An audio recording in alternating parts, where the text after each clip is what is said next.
You're listening to Amazing Spider-Man Chronicles, episode 77, featuring Amazing Spider-Man number 221 and Uncanny X-Men number 150 from July 1981.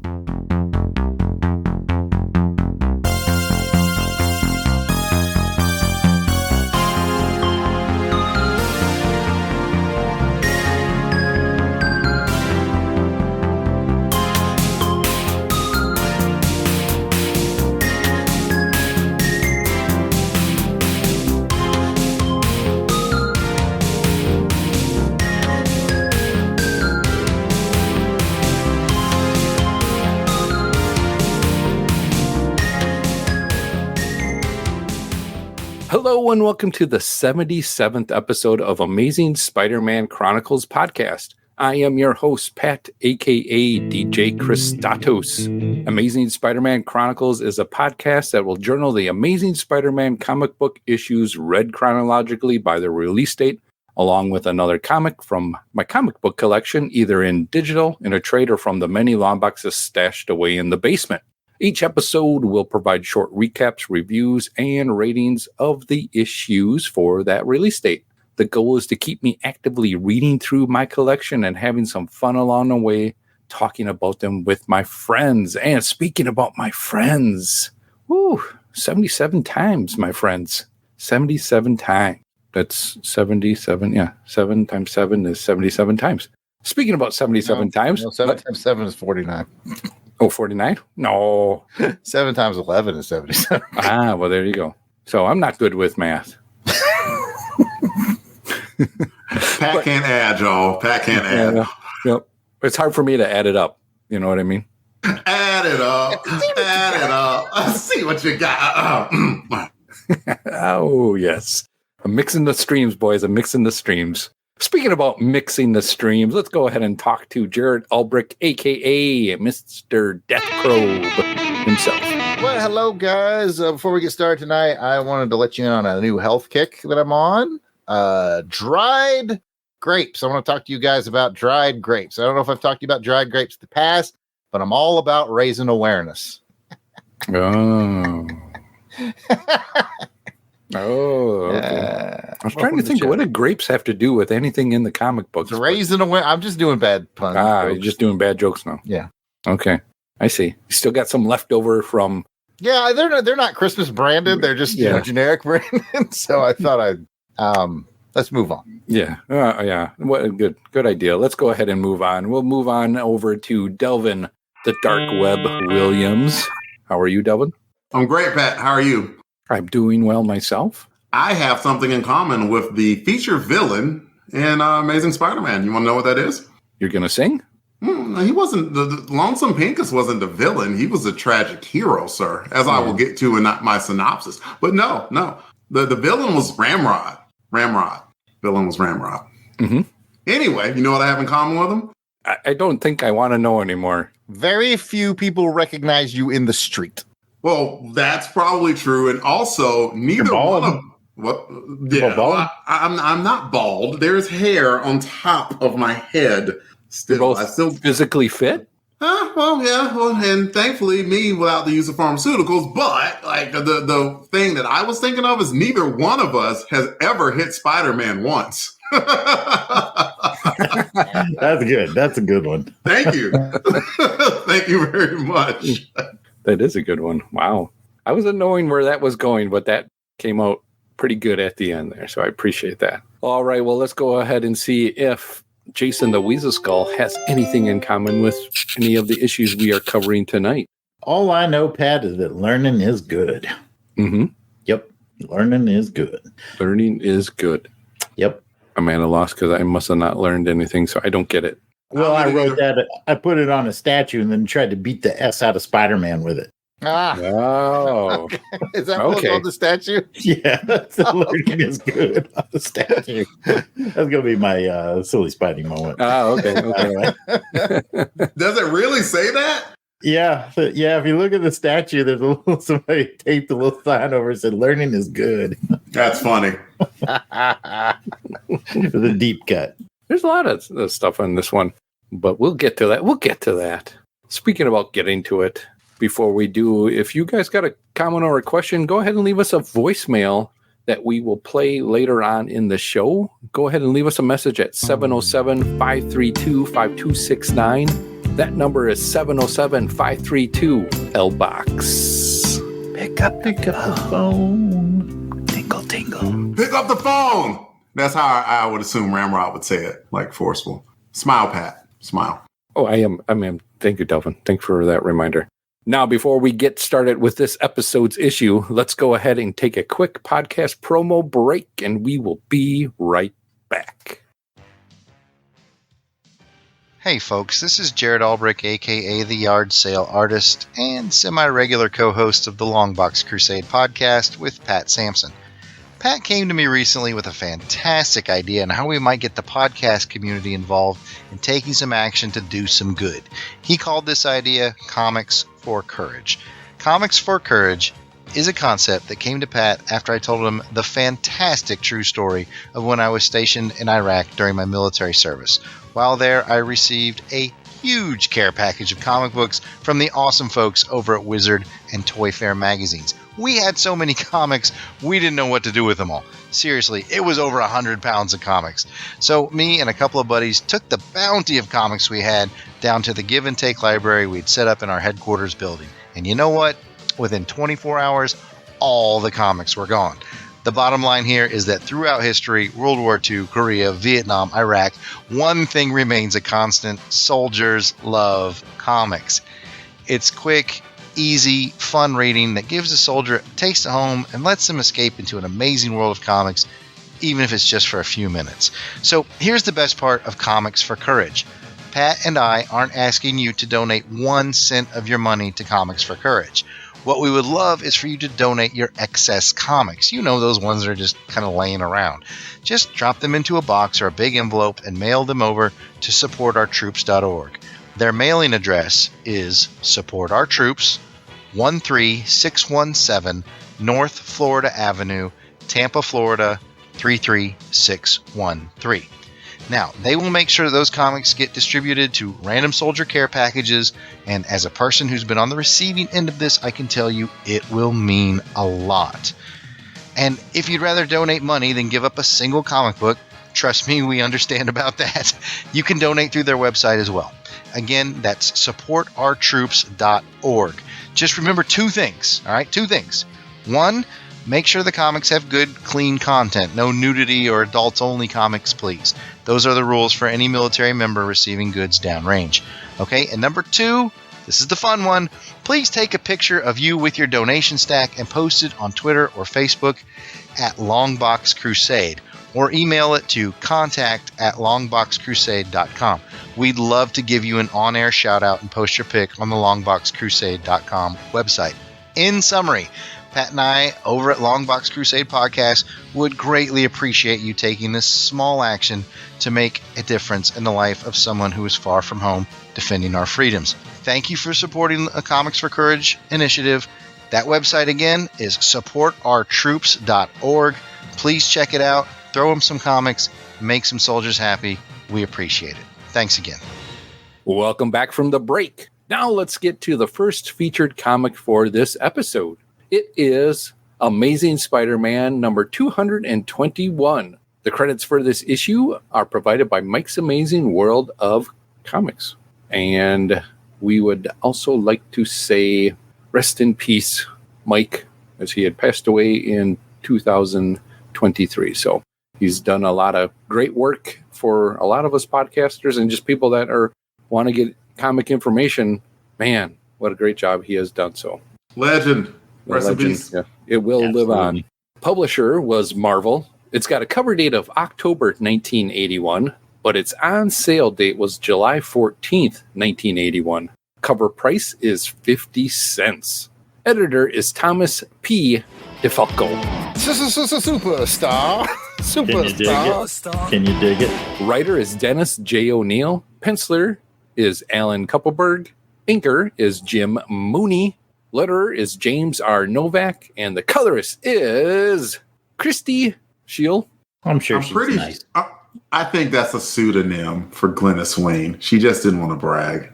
She may have been busy this month. This is reprinted in Essential Spider-Man Volume 10 trade paperback, or the Marvel Masterworks Volume 283 of Amazing Spider-Man Volume 21 hardcover. Cover credits go to Bob Wycheck. And speaking about the cover, Jared, go ahead and give us a cover description. We will check it out. The Marvel Comics group banner is light blue with white letters. Spidey swings in his light blue corner box. The Amazing Spider-Man logo is light blue with black highlights, including the webs, which are red. The main action shows Spidey dodging the running headbutt of Ramrod. A group of college students look on as the aforementioned Ramrod smashes into a wall, and stealing a page from Jason's playbook. Only 2 of these cover blurbs are correct, so choose wisely, podcast listening audience. Crisis on campus. Don't miss the head-crunching action and the rage of Ramrod. Which one's the fake? Who knows? Why am I missing one? Because one of them's fake, man. Oh my I'm looking. Live This on the got a different This copy than I do. This is why we don't take time off. we take time off and get immediately rusty. It's like, and I'm like, I knew it all yeah, along. I knew it all along. I was like, yeah, this cover is a parody, and then there's like 8 seconds of awkward silence, like parody stuff. oh yeah, parody nuts. Like, wake up, people. Pat's like, well, this is not accurate. No, I'm looking at it. I don't see anything. What's happening? I got doped. Oh man. Well, I guess I found out which one is fake. I know it, but it sounded good. You had me going. I stole the idea from Jason. He did like a fake cover blurb an episode or 2 ago, and I was like, I'm going to do that because I couldn't really think of anything. Well, I could think of Ramrod. I had some funny things, but none of which were appropriate. So I was just like, you know what? I'm going to do this one a little more straightforward. I'll save the zanier one for the X. I don't know, maybe like a Pink Floyd, hey, teacher, leave those kids alone. Another break in the wall. Yeah, I wish you'd been there because all I had was smut references and it just wasn't coming together. No, smut references. I was thinking right there. I was thinking Super Troopers, Car Ramrod, Jared. I forgot about that. Car Ramrod. All I was had smut on the mind. Oh, Super Troopers. Okay. All right. Well, enough chit chat about this. Let's go ahead and get into some chit chat about this cover. We'll start with Jason. What are your thoughts on the cover? It's all right. It's serviceable. It tells you what's going to be inside the book. I will say I was a little bit duped because when I first saw it, I thought Spidey was fighting the Wrecking Crew, and I was about to get all excited. And then it was like, Ramrod, who the heck is that? So then I read the issue, and I was like, if I never see this guy again, it'll be too soon. he's like, I'm a Daredevil villain, and Daredevil's like, really? I know him. He's a guy I know. Causes trouble from time to time. But I mean, other than that, I mean, technically it looks pretty good. You got Spidey in a good action pose. You know, you got the frantic action of Ramrod hitting the building. You got the campus scene with the kids in the background, so it tells you where it is. Yeah, nothing really that stands out. It's kind of vanilla for me. I'll leave it there. Yeah, understood. It is kind of a plain kind of a cover on this one, so I'd be surprised to see where our numbers lie on this. But let's go ahead and talk about it a little bit more, if that is possible, and we'll go to Delvin. Well, it's not a plain cover, Pat. It's the white background. I think it's the white background that does it for me.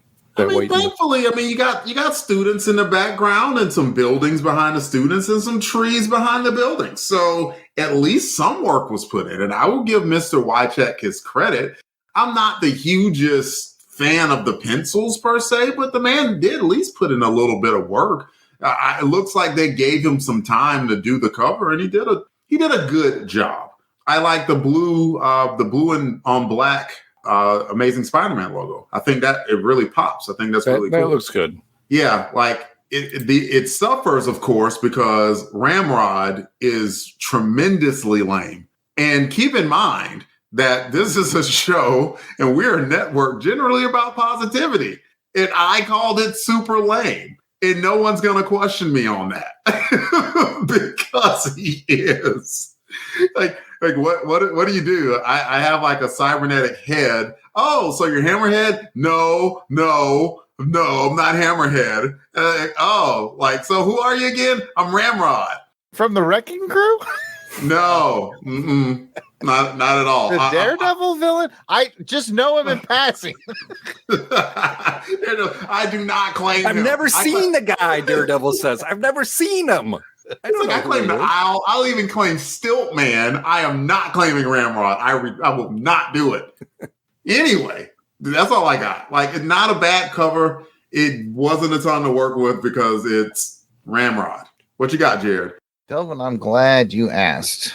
Now, I want to caveat all the things I'm about to say by saying that Bob Wycheck is a better artist than I will ever be. But now we're going to play a little game called Jared Fixes the Cover. You're right about the Amazing Spider-Man logo popping, because on the other side of blue from the color wheel, you have yellow, and they use the yellow background on the right-hand side. So that really worked. So that is a plus. Another plus I'm going to give it is the overly explosive brick pieces flying off. They're very dynamic. They're very cool to look at. Here's where I would make some recommendations. The human eye likes things that are a little off. It likes odd numbers. Like if you're going to put a bunch of apples or whatever and anything on the cover of a comic book, you should pick odd numbers. Odd numbers, the human eye is attracted to. It likes odd numbers. It likes odd shapes. It likes odd angles. This is too symmetrical.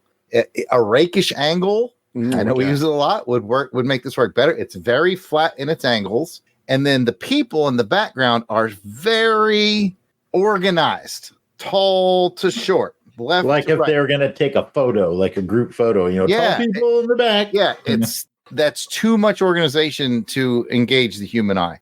They all have the very similar stance. They really should have different height variations. Somebody should be like crouched down, like, oh, and somebody should be like jumping up to look over. Like there should be different stances. The buildings behind them are a plus because they are at different angles. They're clearly different buildings with different architecture. So it's a mixed bag of some things I really like and some things that are just way too static and symmetrical. Would you also say that maybe it needs another, word blurb on here? I might add, don't miss this head crunching action. Yes. For all of those of you playing on the audio only, that was the fake word blurb that Pat scoured the cover looking for earlier. I found it. All right. Well, we got enough talk about this one. Any comments in the chat? Yeah, we had a couple of comments. Steve Cronin, thanks for joining us. Steve mentions nothing screams crisis on campus like 14-point italicized font. Crisis on campus, y'all. It's a crisis. You see how excited I'm sounding. It is totally a crisis. Calm down. It's a crisis. Anyway, and Auburn Elvis let us know that, full disclosure, he did not own this one as a kid, so it will not be getting all 5s from him. And mentioned, that evil scientist that created all the second-rate spider villains, Ramrod did not get his power from that guy. Ramrod got his powers from the infamous Kerwin J. Broderick. Who? So yeah, that's it. That's the comments. No one knows who Ramrod is. Daredevil does not evil brother. Daredevil does not claim him, and Kerwin J. Broderick is Matthew Broderick's evil brother. Back to you, Pat. Actually, before it goes back to Pat, I want to remind our listening audience that these comments you're hearing about are from our super secret people in the chat. And if you want to become super secret like them, patreon.com/LONGBOX CRUSADE. Then you can join for these behind the scenes live recordings. Kerwin. What was that, Pat? Kerwin. Super secret. Kerwin. Kerwin. See, and that's what happens with Matthew Broderick's yeah, that goes to Ferris Bueller. His brother actually stayed in school, and so he became a scientist. I just pitched for people to come for the behind the scenes stuff, and you guys ruined it. Did we ruin it? I thought we were promoting it. All right. Well, now that we've paused a little bit of time, let's go ahead and get into some cover ratings for this issue. As a reminder, it is a 1 through 5 cover rating here on the Longbox Crusade. 5 is you loved it. It tickled your tummy feathers. 4, you really liked it. 3, liked it. 2, didn't like it. And 1, you hated it. It rammed your head into a wall. Bonk. It should have had the word bonk. Maybe that's what was missing. We'll go ahead and go to Delvin. Start us off. I'm at a 3.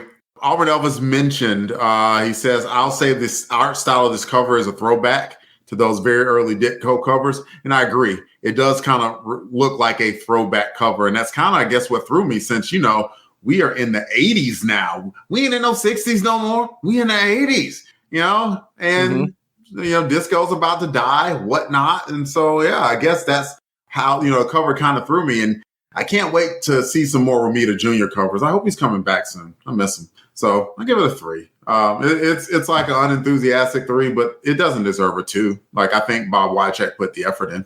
Okay, that's fair. Jared, do you agree? I'm gonna give it a 2.5, Pat.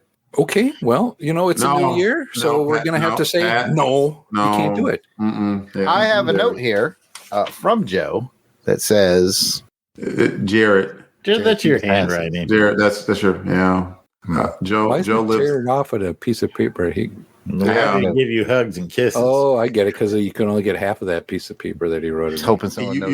You also misspelled Joe. There you go. Man, I probably should have clocked on that one first. That didn't work. All right, I will. Pat, remind me what the difference between a 2 and a 3 is. What in the explanations and the scoring? Well, Jared, I'm glad you asked. The difference between a 2 and a 3 is you liked it, and 2, you didn't like it. Oh man, it's a tough divide. It is. All right, I'll give it the 3 with a question mark. 3? Okay. 3. I won't go so far as I didn't like it, and I hate it when I say things like this, but I think Auburn Elvis made a good point. If this was the cover like Amazing Spider-Man 16, that's what he said in the chat. Yeah, it's a throwback. Yeah, and I think that's an accurate shot, and I'm going to give it a 3 with a question mark. Okay. Jason, are you at a 3 as well? Are you going to go low or are you going to go high? Give me a minute here. No. I'm at a 3. It's a solid 3 for me. Like I said, it's vanilla, but I like vanilla, and it's a serviceable cover. And Bob I think he did a good job and put some effort into it, like Delvin said. So I can't, in good conscience, go and say that I didn't like it. It's a good cover. Boy, you guys, you put me in a tough spot here. I think I feel like everybody else wants to do it. So I'm going to go with a low 3. We can do low 3s. 3. We're like 3. Pal's like 3. It's a 3. I think you're right. Auburn Elvis did make a good point that it's more of a throwback cover, I would say. So I'll give it some points there. And Jared, I liked that you pointed out the bricks and just kind of smashing of it. The art isn't bad. I think it's the layout. It's just it's too symmetrical. That's its problem. And the villain. Yeah, the villain as well too. Is am I going to remember this cover? A couple issues from now? Probably not.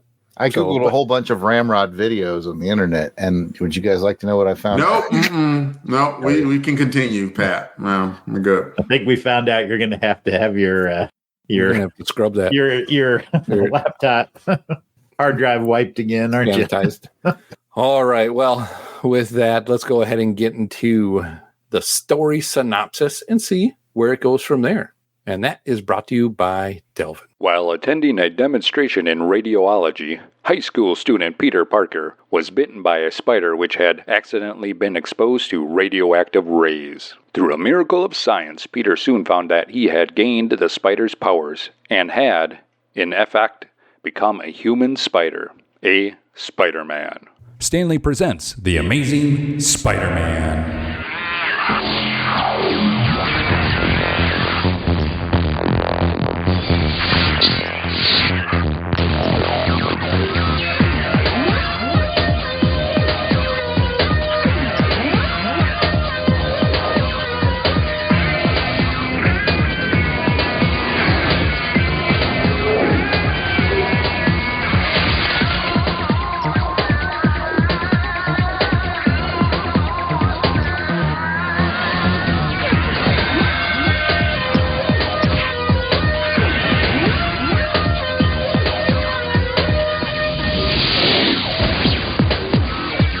The title of this issue is Blues for the Lonesome Pinky. Howdy, y'all. It's Lonesome Pincus. I'm as nervous as a long-tailed cat in a room full of rocking chairs, I tell you what. I got a gig tonight at Mickey's in Brooklyn. I'm going to sing my country and western tunes, and I even invited my neighbor to come hear me sing. I hope it goes swell. Okay, I'm at the show. Here goes nothing. Oh, no. They're booing me. I stink, y'all. Why didn't nobody tell me I was so bad? The crowd is acting like they're on drugs or something. I'll tell the bartender owner. I'm just gonna mosey on out of here. Wait, Spider-Man is here? And the bartender needs me to keep singing to try and calm the crowd. Oh, okay, here goes nothing again. Forget country and western. I'm gonna sing my true soul now. Songs from the heart like Sister Christian came to my town and I didn't get to see him. And I wanted a U.S. flag for Christmas and my friends didn't get me one. And yard sales have been banned by the government, and most people don't want me to keep my beard after I done cut it off. I gotta sing the Spidey gets back. Oh man, my voice is getting hoarse. I gotta keep going though. It's been an hour. When is he coming back? My voice is giving out. Since Lonesome Pincus's voice gave out, I'll take it from here. Spidey embarrasses Ramrod, gets the professor to make the counter concoction to the one that Ramrod had to make because Ramrod was mad that he didn't get the gig that Pincus did. Everyone pours a drink from Spidey's concoction and drinks it, and he saves the day once again. Yay, Spidey! As for Lonesome Pincus, well, he did help save the day, but his career is most likely deader than Disco, Doorknob, and Daisies once they've been stomped on. Much like Pinky's poor heart. Back to you, Pat. Now, thank you, Delvin, for that rendition of Ode to Lonesome Pincus, or Pinky. I don't know. Either or. I like both names. They're fun names. But that was a good storytelling, a good tale you wore there.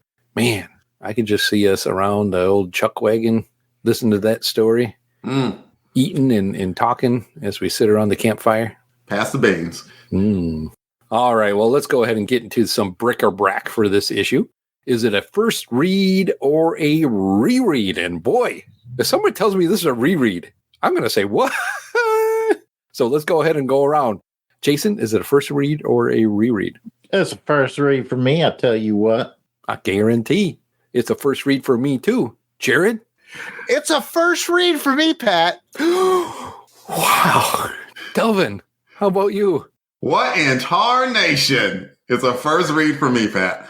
All right. You know what that is, y'all. It's a reading rainbow. Reading rainbow.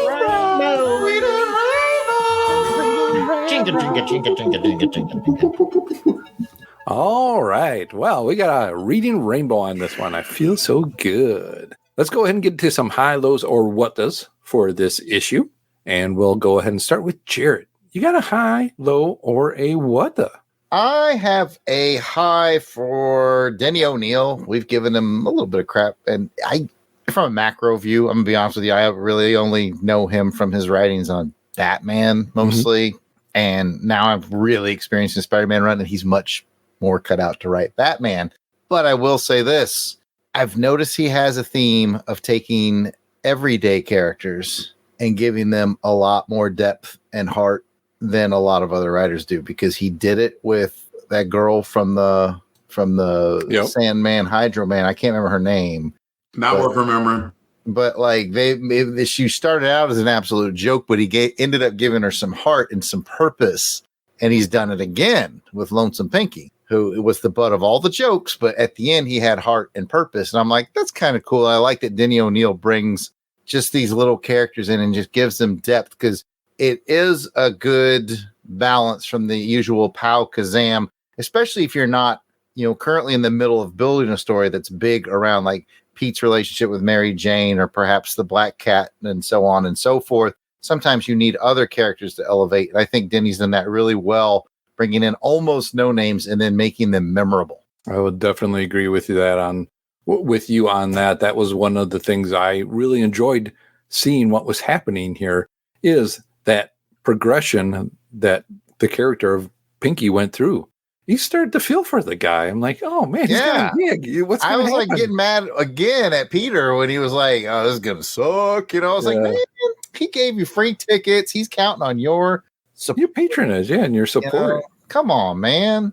Yeah, well, that's Pete doing what he had to do. And man, what about the people that show up there? Did anybody want to talk about that? Who show up in there to see Lonesome Pincus?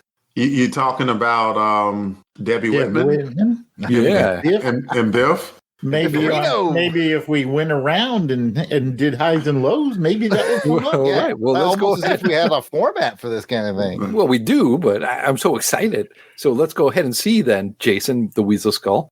You got high, low, or what the? Yeah, I ain't going to talk about that. I'm going to talk about Spider-Man. He was all like, pew, pew, pew. In all seriousness, I'm getting to like Denny's take on Spider-Man a little bit. Maybe it's speaking to me personally.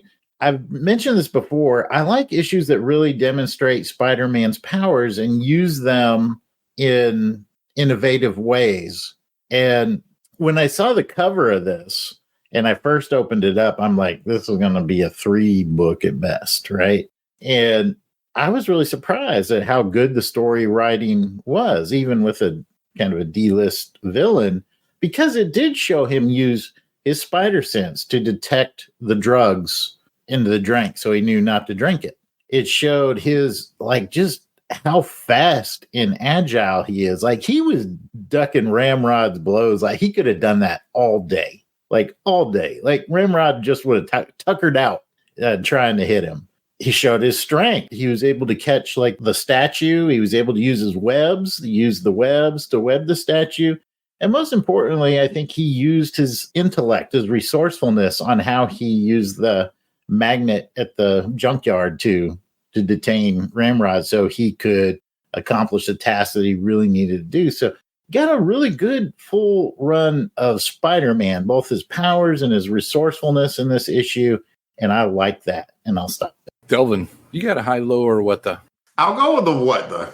I want to say I do agree with Jason, especially towards the end, and I might mention it a little bit in my second round, but my what though concerns Ramrod. He's a joke.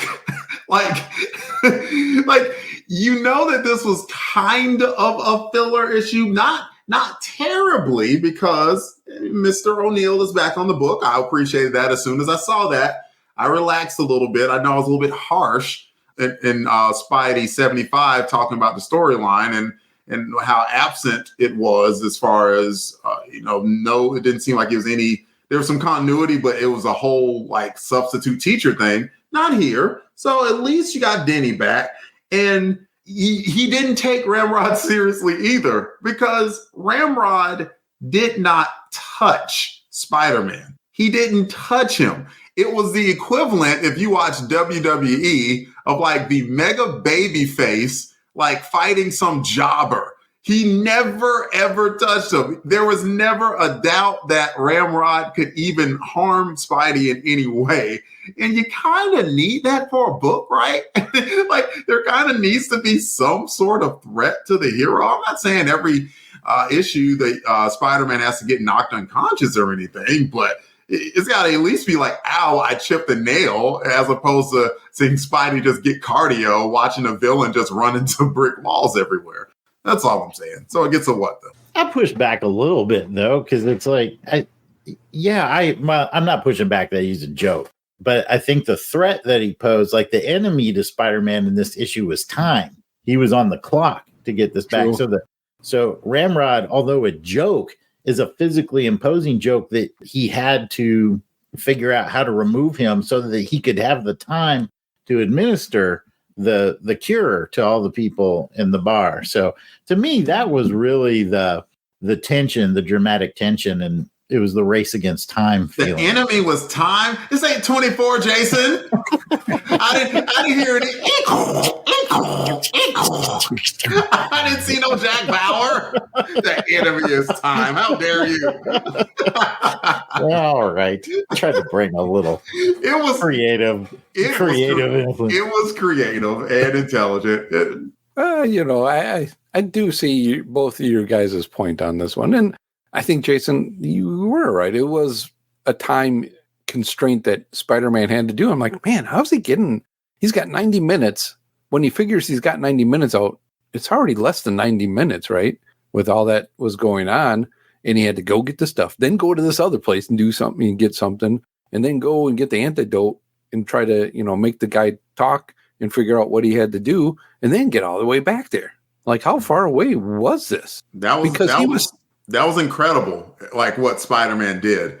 Like, can you, essentially speaking, he had to basically run at a full sprint for 90 minutes. Heck, we only see Tom Cruise do it for 5 minutes, and that makes me tired. So seeing Spidey web swing across the freaking city and get this thing and figure it out and then get back in time to save the day, that was incredible. And that brings up another good point is we get to see in this issue Spider-Man probably at his full powers. The last several issues that were going on, he was a weaker Spider-Man. He was down and kind of didn't get a lot of sleep.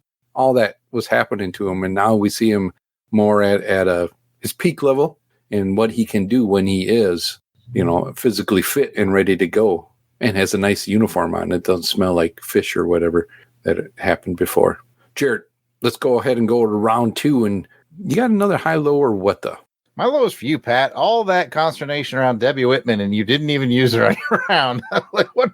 I was saving it. I want to see what if others had to say anything. I'll save it then too, because I honestly was going to say in round 2, I gave a high to Denny O'Neil in round 1. I'm going to give a high to Alan Kupperberg in round 2. These pencils were really good, so much so that as I was flipping through it, I was like, "Is Ramita back on?" Scroll.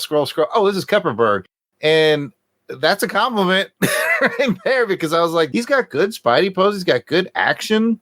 I was just flipping through the junkyard scene and the lead up to that scene, and the action's really good. It's got, like I said, good Spidey poses, good energy, good movement. I mean, he's a pro for a reason.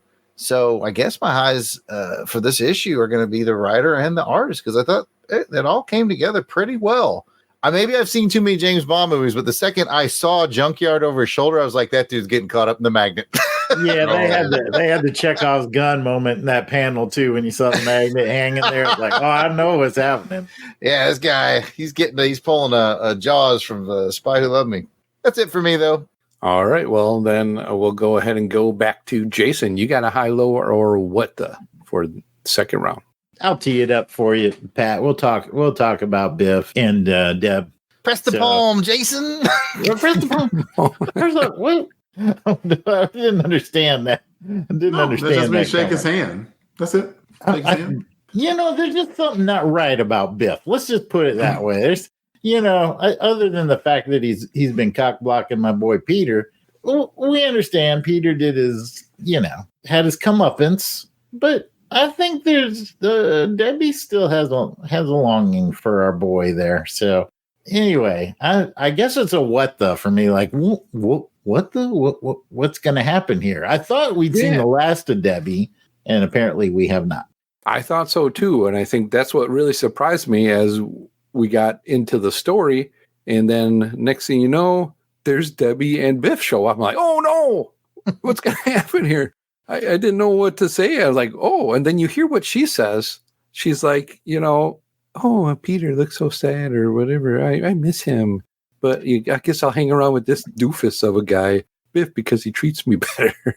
Well, because he's more available. Yeah, more available. Even more available. So I was like, it was hats off to the artist too, to Kupperberg, because I really like that panel where it shows them all at the bar. It's like one of those show don't tell moments where you have Peter sitting alone, and then there's like a couple people, and then you got Biff and Deb sitting together, and Biff's like got his hand like just above her butt, right on the small of the back there, and it's just like, oh, this is stinging me for Peter. This is just this boy could have had some Deb Whitman and pancakes, but oh no.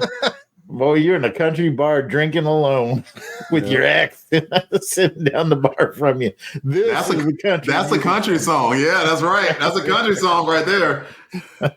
The other thing is, Ramrod, can you really be called a villain if all you wanted to do was just get back at a place because they wouldn't let you sing your country music that you wanted to sing? And how bad was his audition, man? If Pincus if Pincus is that bad, how bad is this guy? I don't know. Or it's like, my name is Ramrod, and I got a big. Well, that's it. Nope, you're done. You are done, sir. Get off the stage. Get off the stage. Dylan, do you got a high, low, or what the? So it's a high / what the, like, at the end. Oh my God. I was like, holy crap. I care about Lonesome Pincus? Like, I was legitimately sad for Lonesome Pincus. I know. Like, holy crap. Like, he bombed. He absolutely bombed. But then, like, the bartender owner told him, look, I need you to get back up there, man. And, like, because they're going to at least get distracted by you. And he went up there and literally bared his soul. And at the end of it, he was just left completely empty because, in a way, he absolutely failed when the spotlight was on him. But in a way, he was a hero, too. So Jason mentioned it, and he was right. Oh, man. Like, this was as tragic as any arc that we've seen Peter on recently. Like, earlier in the book, Peter was sort of like kind of like talking about his troubles. Hold on, let me see if I can find it. He said something like the professor was asking him what was going on. Excuse me, the dean was asking him what was going on, and he said, apart from Aunt May's health and money worries, hassles at the Bugle and no steady girlfriend. All right, dude, you're running out. Like, no steady girlfriend is not a reason for you to be moping. Like, sorry. That's Like, on you. That's on him. Yeah, that's on you, bud. Like, the Aunt May thing, yes. Not having any money, sure. As soon as he got to the girlfriend thing, I'm like, dude, you're pretty much out of steam here. Like, I I feel less sorry about you. And, like, but you got Pincus here who bared his soul, and, you know, and wow. So first Sadie and then Pincus. Denny knows how to draw you in. Denny gets 2 thumbs way up for that, because at the end, I cared about Lonesome Pincus. Like, I'm pulling a pad here. I'm like, do we see Lonesome Pincus again? Does he get another arc? Can he get a redemption? Can, like, somehow, like, some villain accidentally hit him with magic rays and he could sing like Billy Ray Cyrus or something? Like, give me something. I need to know Lonesome Pincus had a happy ending. Anybody listening to the show from Marvel right now, give me a buzz. I'll write a 4-issue Lonesome Pincus miniseries. And we know Delvin will at least buy them all. Yeah. Lonesome Pincus sings a song. He will sing them all day long. Lonesome Pincus. Well, there is something that's really endearing about him as we've gotten to know him over these issues. There's just something that you really respect about anybody who will put themselves out like that. You know, he's a guy that, like, he's all in on his dream, right? And in this issue, his dream is both crushed, and then his dream is what saves the day. And it's a brilliant piece of writing. I agree completely. Do you think Lonesome Pincus was emo before anybody was emo? He sounded like he could have been. Either he did emo, or, like, you know, back in the day, you know, the Caucasians, they were bearing their soul too. Like, you had your Michael McDonald and stuff, you know, like, you're singing that R&B and throwing that soul in there. You had oh my God, who sang That's what I want to know. I want to know what kind of music he was actually. Bobby Caldwell. There we go. What You Won't Do for Love. Everybody thought he was black for years, y'all, but he wasn't. Bobby Caldwell was a white man, and he sang his soul out on that song. So that maybe that's Lonesome Pincus's track, is to, like, go and sing some R&B and just sing his heart out, because he did it, and it said it was good, and people stopped and paid attention to it, even if they were heavily medicated. Yeah, I hope we hear a little bit more of Pincus. I hope he doesn't leave. You know, at least continues to be his neighbor, and we see where we go with that, and what's going on with Debbie. So if we know what Denny's setting up, he's obviously setting up something. I mean, we've seen it happening, so maybe there's something more coming down the road. I don't know, but I want to find out more. With that, let's go ahead and get into the silly Spidey moment for this issue. And we'll go to Jason. Do you have a silly Spidey moment? I tipped mine early. The thing that had me laughing was that statue with learning is good. I didn't even catch that. That was so funny. I didn't either until Jay said it. I flipped back through and then I found it. And I was like, that's pretty funny. That's it. I saw that and it just cracked me up. I'm going to pick that one. All right. Delvin, do you have a silly Spidey? I thought there was a lot to choose from. And if I go across yours, Jared, I apologize. But there was two. The first one actually made me laugh out loud. It was simple, but it got me in my tummy feathers just the right way when he first sees Ramrod and he asks Ramrod, what brings you to New York? Is there an ugly convention in town? Simple and effective. And by the time that lonesome Pincus got up there, and he was bombing, his words were hilarious. But then, the crowd said, put a bag on it and sink it someplace. And then somebody said he'd have to be twice as good to be rotten. Oh. That was going to be mine. Old school insults. Just if somebody told me that and I was pouring my heart out, boy, that hurt. So I had to do the math on that one. I tried to do the math on it. Times 2 equals you still suck. Jared, do you have a silly Spidey? I do. It's not a particular line or anything, but it cracked me up when it was Broderick the name of the guy who was making poisons? Broderick. He's talking to his department chair and he's like, I'm due for this promotion. I'm the best you got. And the guy's like, you hang around with unsavory characters. And Broderick says, and I quote, maybe, but whatever happened to the idea that a man is innocent until proven guilty, knowing damn well he was guilty, and then immediately going to provide poisons for that guy after he stormed out and said that. I thought that was that Kissink? Professor Kissink? I thought it was, whatever. Yeah, I know what you're talking about, though. That is funny. I can't remember. Did they even name him? Oh, somebody said Broderick earlier. That's what I thought it was. Yeah, Jared is like Black Dynamite's but Black Dynamite, I do sell drugs to the community. I was in the mind of the Rick James. I wouldn't sell poisons to villains. I got more sense than that. But yeah, I remember the time I sold poison to Ramrod. What? You got to put food on the table somehow, or at least keep people out of your house and away from your door. Give them what they need and send them on their way. Just the audacity of how he stormed out, knowing he was guilty. He cracked me up. What about you, Pat? What tickled your tummy feathers? Was the one Delvin mentioned earlier on was the put in the bag, or the math in the bag got me, and sink it. I'm like, what? Put it in a bag and sink it. Dang. I'm like, poor Pincus. In my heart, I felt really bad for him, but in the rest of me, I'm like, oh yeah, just finally coming forward because we know what it was happening. So, all right. Well, let's go ahead and get to some ratings for this issue on the story. Again, it's a 1 through 5 rating. 5 is you loved it. It tickled your tummy feather. 4, you really liked it. 3, you liked it. 2, you didn't like it. And 1, you hated it. You should put it in a bag and sink it. See, that's a good one. So let's go ahead and we will start with Jarrett this time. Start us off. I might be the boat anchor here. I don't know. I liked it fine. Didn't blow me away though. So I'm just gonna put it at the 3. That was good 3. Enjoyed it. Solid 3. Solid 3. Yeah. No, Denny's doing pretty good here. I thought he had a little rocky start on Spider-Man, but he's coming along, and I'm gave him accolades earlier, and I stand by him. All right, Delvin, what do you rate it? It surprised me. I like being surprised with my comics. So I'm giving it a 4.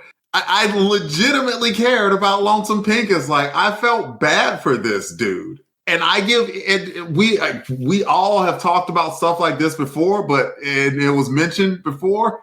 He was the man in the arena. He got up there and he stunk out loud. And he was about to say, you know what? I quit. And the guy's like, I need you back up there. And he could have said, screw it. I don't care that this is your bar. He straight up could have still ditched. And no one could have blamed him. And he didn't. He got back up there and he bared his soul in front of everybody. That freaking moved me. It legit moved me. I was moved by Lonesome Pincus today, so it gives me a 4. I was very pleasantly surprised. And Denny O'Neil, if I ever see him, I don't even know if Miss O'Neil is still around. I will bring him this book and tell him, dude, I get in the head nod. So rest in peace, Mr. O'Neil. Like, if I were ever to see him, or even if it's one of his descendants came to a con, I put that book in front of him and said, this book legitimately moved me. And I mean it sincerely. It's good to hear. Jason, are you as moved as Delvin, or are you with Jarrett on a 3? Yeah, I am as moved as Delvin. I think that I was surprised as well. Like I said, I saw the cover and I was like, we'll see what happens. Looks like another filler issue. Mm-hmm. I don't know who the villain is. And the villain, like we talked about, was pretty lame, but Pincus did save the show, man. And Spider-Man. I thought that it was a page turner. I was concerned because old Pincus had to sing up there for like 90 minutes, man. Like, that is hard to do. And he did it. And Spider-Man had to go through a lot of obstacles, kind of had to put it all on the line himself. And it was a page turner, a character development, had some seeds in there with, maybe we're not quite as done with Debbie as we thought. And it was a fun book. I'm ready for Denny to take us on an arc to really show us what he can do with some better villains and maybe a longer story. But this one by itself, 4 for me. I'm going to agree with both you and Delvin on this one.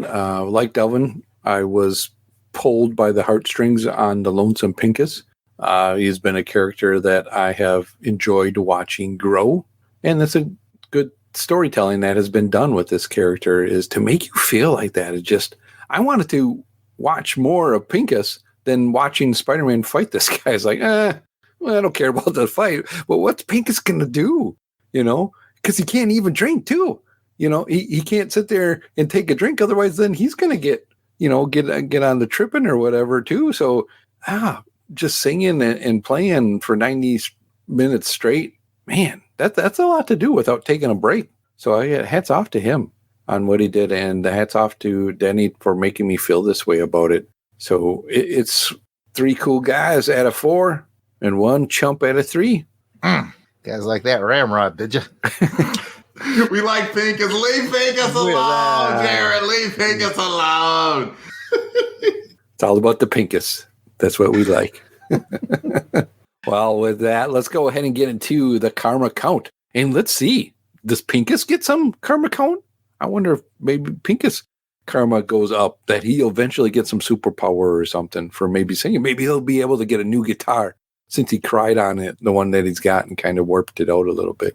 What do we think? Do you guys want to pass it around, see if we can guess who's closest again? Sure. We'll start off with you. I think Spidey gets some good karma off of this one. I'm going to say he's coming out with about 50 karma points when it comes out in the wash. Jared, what's your count on the karma? 51.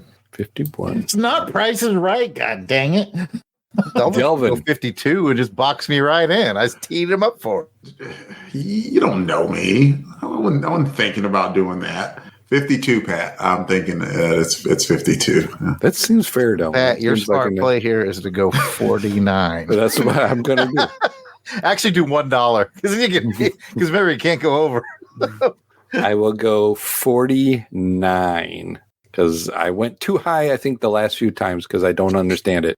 So that's why I wanted you guys to go first so I could get somewhere around here. With that, let's go ahead and get to Karma Count, provided by Auburn Elvis. I guess I'm your karma, and I love it. I can't get enough of it.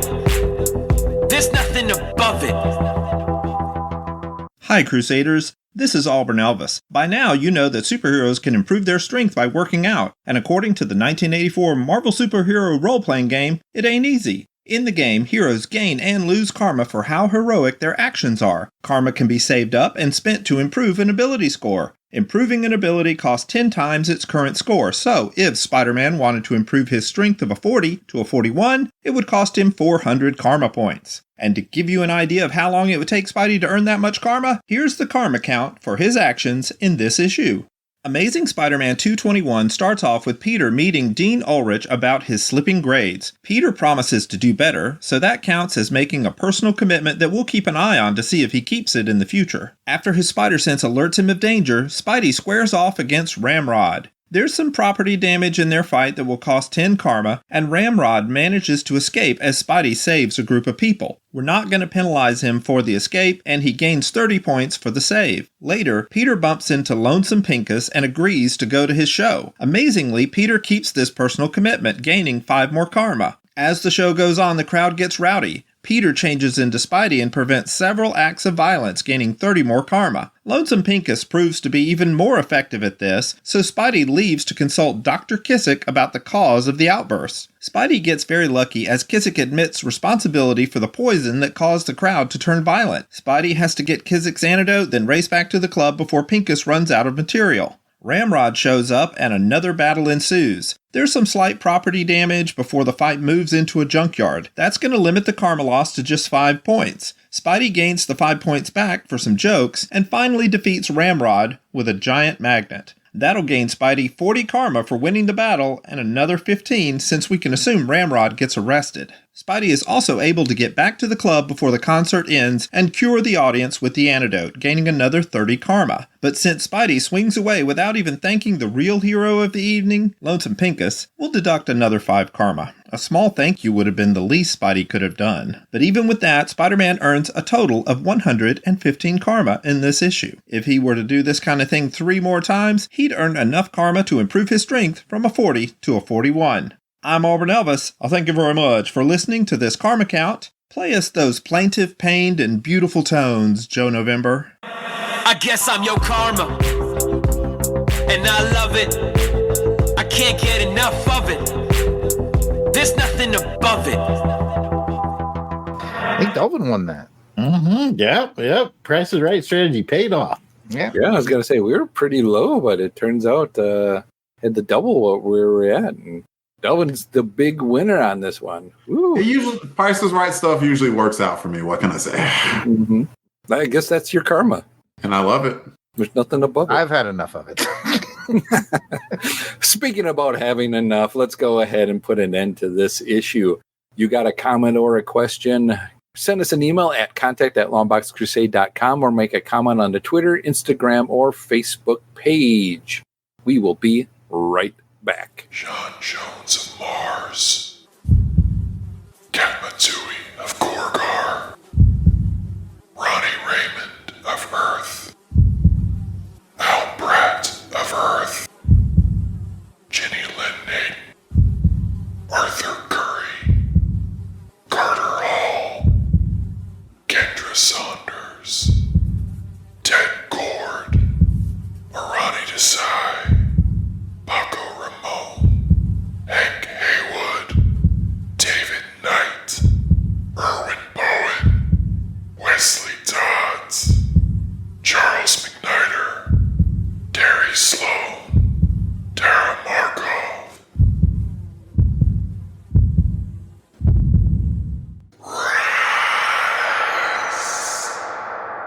10 years ago, a crashing wave of light erupted across the DC universe. A multicolored spectrum of energy bathed the cosmos in a war of light. Rage clashed against passion. Hope sought to stifle fear. Greed to choke out compassion. And in the middle of it all, the will to keep going and fight for all. Now this war has come to the surface of our planet, because while the light fights, the darkness rises.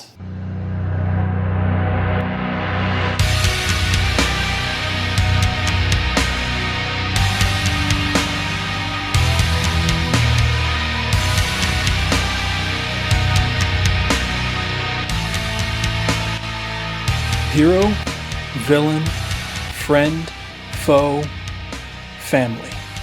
Across the universe, the dead have risen, and it's going to take every available podcaster to fight back. In 2016, we covered the dawn of the Justice League with Justice League Year 1. In 2017, we soaked in the seminal Justice. Last year, we threw it back to the Silver Age. But this year's JLMA podcast event covers an event that knows not the boundaries of death itself. JLMA covers Blackest Night in celebration of the event's 10-year anniversary.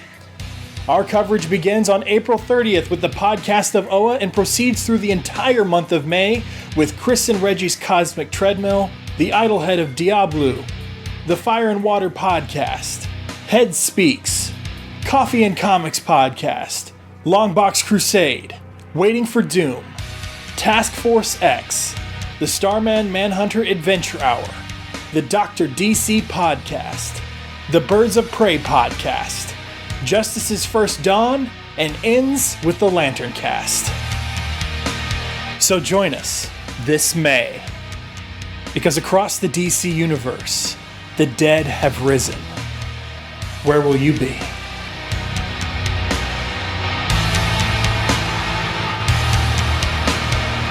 Welcome back from the break. Now let's get to the second featured comic for this episode, which is determined by our Crusader Club members. Club members get to vote on this segment using the online poll only available on the Longbox Crusade page at patreon.com. As always, we want to thank our Crusader Club members for voting to help determine the programming for this show. And you also get into the super secret chat that is happening right now as we are recording this episode. If you want to get in on this voting in the super secret chat and get all of the cool benefits of being a Crusaders Club member, just head on over to patreon.com and search for Longbox Crusade. You can join us for as little as $1 per month. What else are you going to do with $1? You could tip Lonesome Pincus for a singing, or you could just give it to us, or just head on over to patreon.com and join us and be a part of the club. For this episode, the Crusader Club members selected Uncanny X-Men number 150. Ooh, this is a milestone issue, guys. This is a big one. 150. You know what that means? Double size. Means Jared's twice as excited. That's multiplication. Double the mind fights. Double the action. Double the words. Credits for this issue are provided by Mike's Amazing World of Comics website. Publisher was Marvel. It's got a cover date of October 1981. Its on sale date was July 14th of 1981. Cover price was 75 cents. Ooh, it's up a quarter. You got to pay another quarter. But that's twice the size, though. You're right. You are. You're getting double the size on this one. Definitely. Editor was Luis Simonson. Writer is Chris S. Claremont. Esquire! Still doing it. Pencilers go to Dave Cockrum. Inker, Joseph Rubinstein. Inker, Bob Wycheck. Letterer is Tom Orzakowski. Letterer, Gene Semick. And colorist is the color my bag colorist Glynis Ween. There we go. Yep. She's doing That's double why duty she on was this on one. Spider-Man, because she was double duty on this one. Yep. Put the colors where the money is. That's what I say. Put the colors where the money is. Oh, it's Got a a double size double-size issue. cockroach. We need 2 inkers. We need 2 letterers. Glynis is like, I got it. She's like, hold my crayon box. Well, they needed two letters. That's a good one. We have one letter say, I'm giving it off his God Captain. My fingers cramped. All right. Well, this is also reprinted in X-Men Classic number 54, or the Essential X-Men Volume 3 trade paperback, Marvel Masterworks Volume 90 of the Uncanny X-Men Volume 6 hardcover, or you can find it in the Uncanny X-Men Omnibus Volume 2, or under the X-Men Epic Collection I Magneto trade paperback. Cover credits go to Dave Cockrum as the penciler, and inker is Joseph Rubinstein. Speaking about that cover, let's get some hard descriptions of the cover from Jared. All right, sir. The Marvel Comics group banner is yellow with black letters. The blue corner box holds the floating heads of Wolverine, Colossus, Storm, Kitty Pryde, and Nightcrawler. The X-Men logo is blue-green with white highlights, with the addition of versus Magneto in a bold magenta font. The main action shows Cyclops and Magneto squaring off intently. It's the full brunt of Scott's optic blast against Magneto's force field, which I still call BS on. I mean, it's optical laser blasts being stopped by a magnetic field? On what planet does that make sense? Magnetic fields being able to stop light? Not on this one. I'm just saying that one of the main things that I've learned by going back and reading the historical X-Men comics is that Magneto was way OP'd back in the day. It's ridiculous. Like, if I was in prison, I would complain to the warden about it. Where was I? Ah, yes. As Cyclops faces off against the clearly wizard-infused power of Magneto, Storm cradles a severely wounded Kitty Pryde. I think I haven't read the issue at the time of writing this. Turns out I was right. It was Kitty Pryde. It's not like I use my cover descriptions as my soapbox. All right, well, let's go ahead and get to some quick cover thoughts on this one, and we'll go to Delvin. What's your cover thoughts for this issue?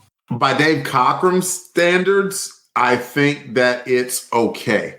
And on Come Out to Play, when we were covering Mark Bagley, which we are sadly past his books, like I would have to rate his covers on that scale too, because he's one of my favorite artists. And but there would be covers that sometimes the cover was okay, and okay for him was an 8, because he's just that good in my opinion. So you look at that, and there's action in it. You got Cyclops looking angry. You got him you got the action lines showing that he is giving it all it's got against the most powerful villain that the X-Men have faced.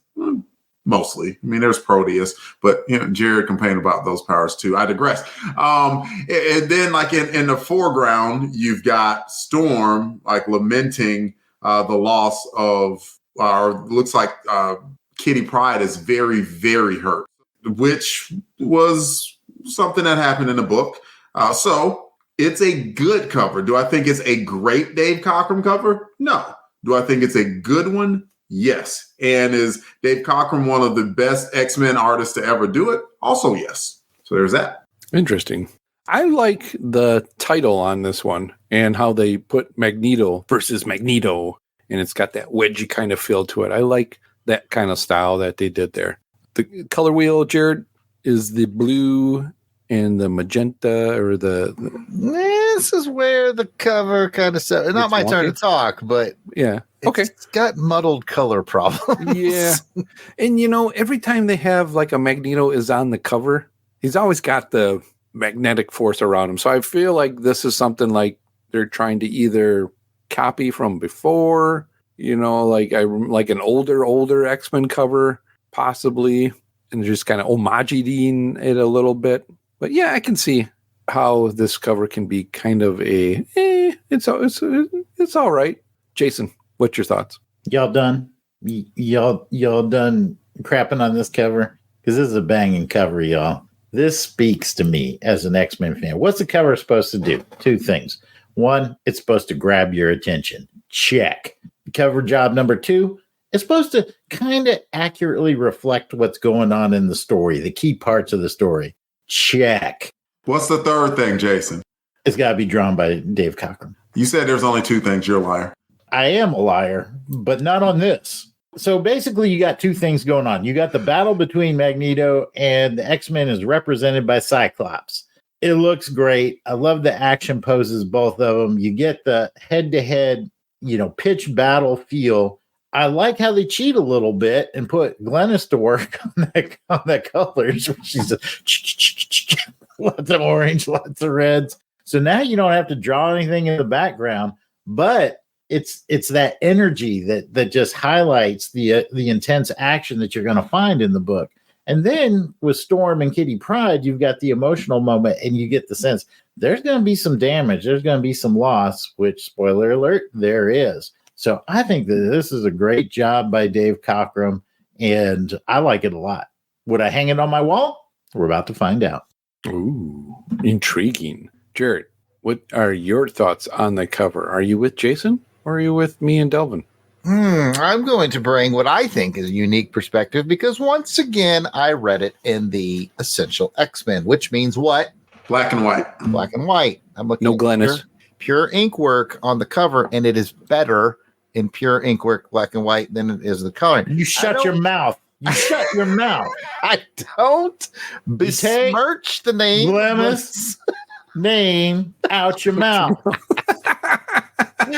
I don't. And a lot of this is not necessarily Glynis's fault because trade dress plays a part, and I don't know that the colorist is involved in that.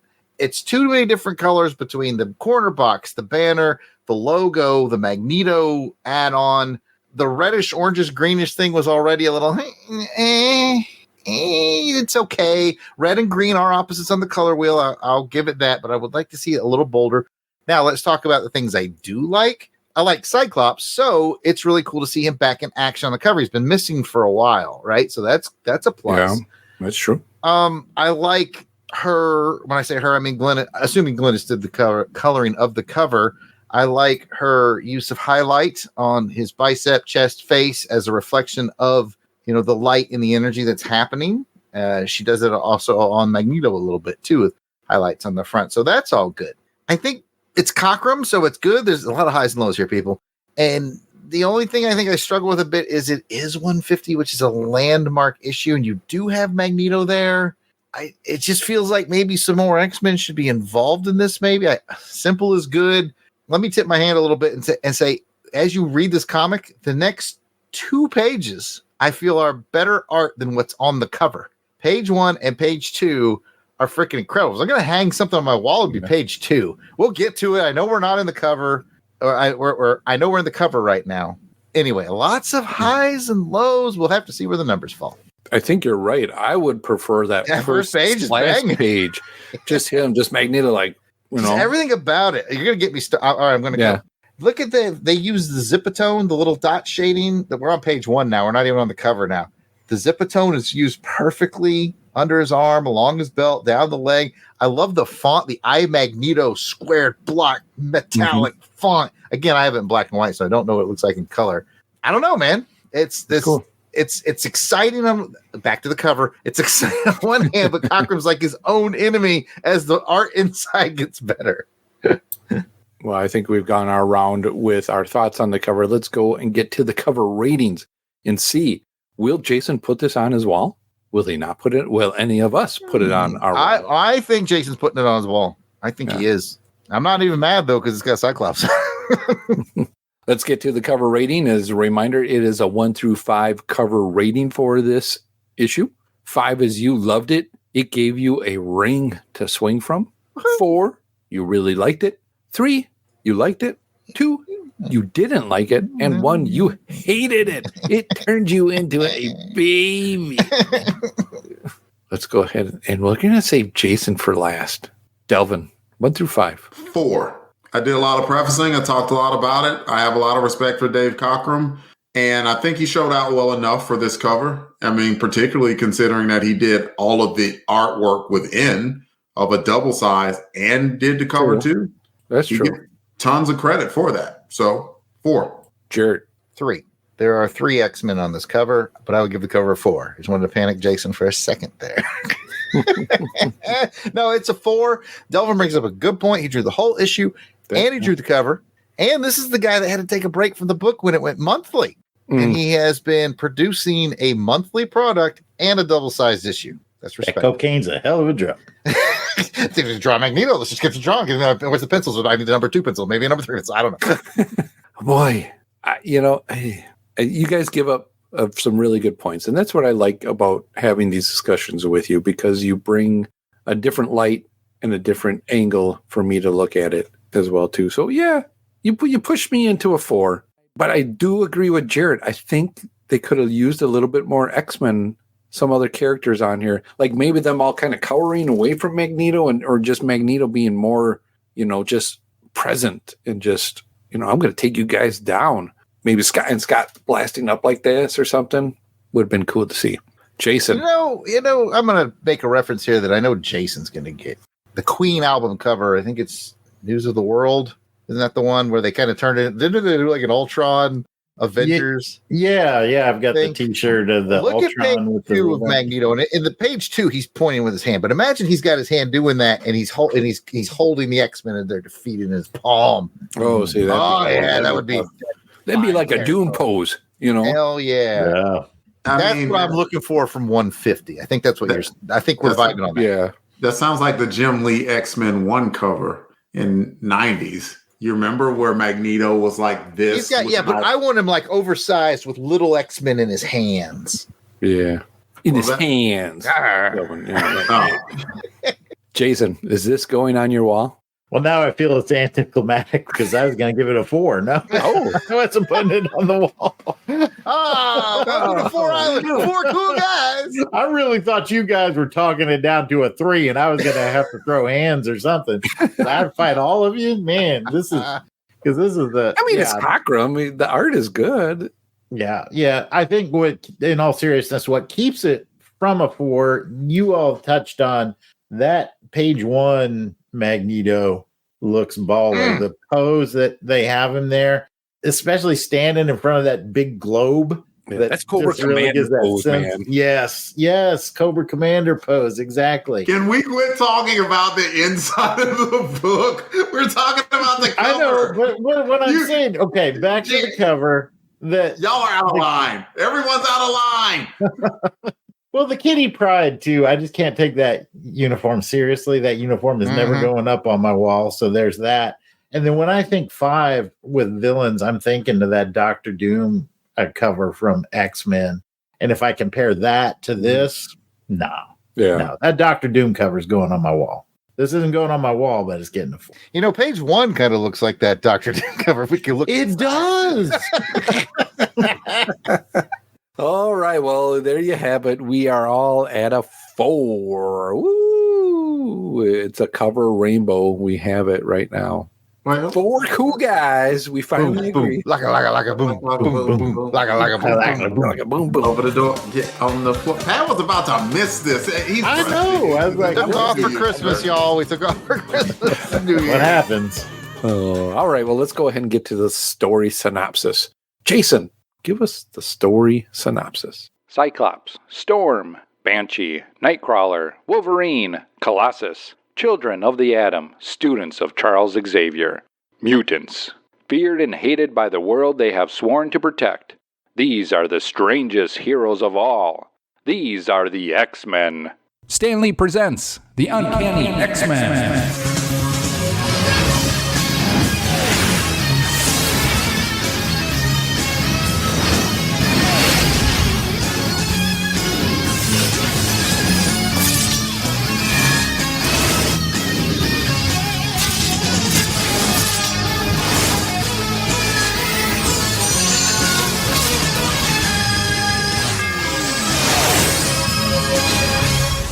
The title of the story is called I, Magneto. It's time for Jared to roll his eyes because this issue is double-sized. Twice the action, twice the excitement, and twice the word count.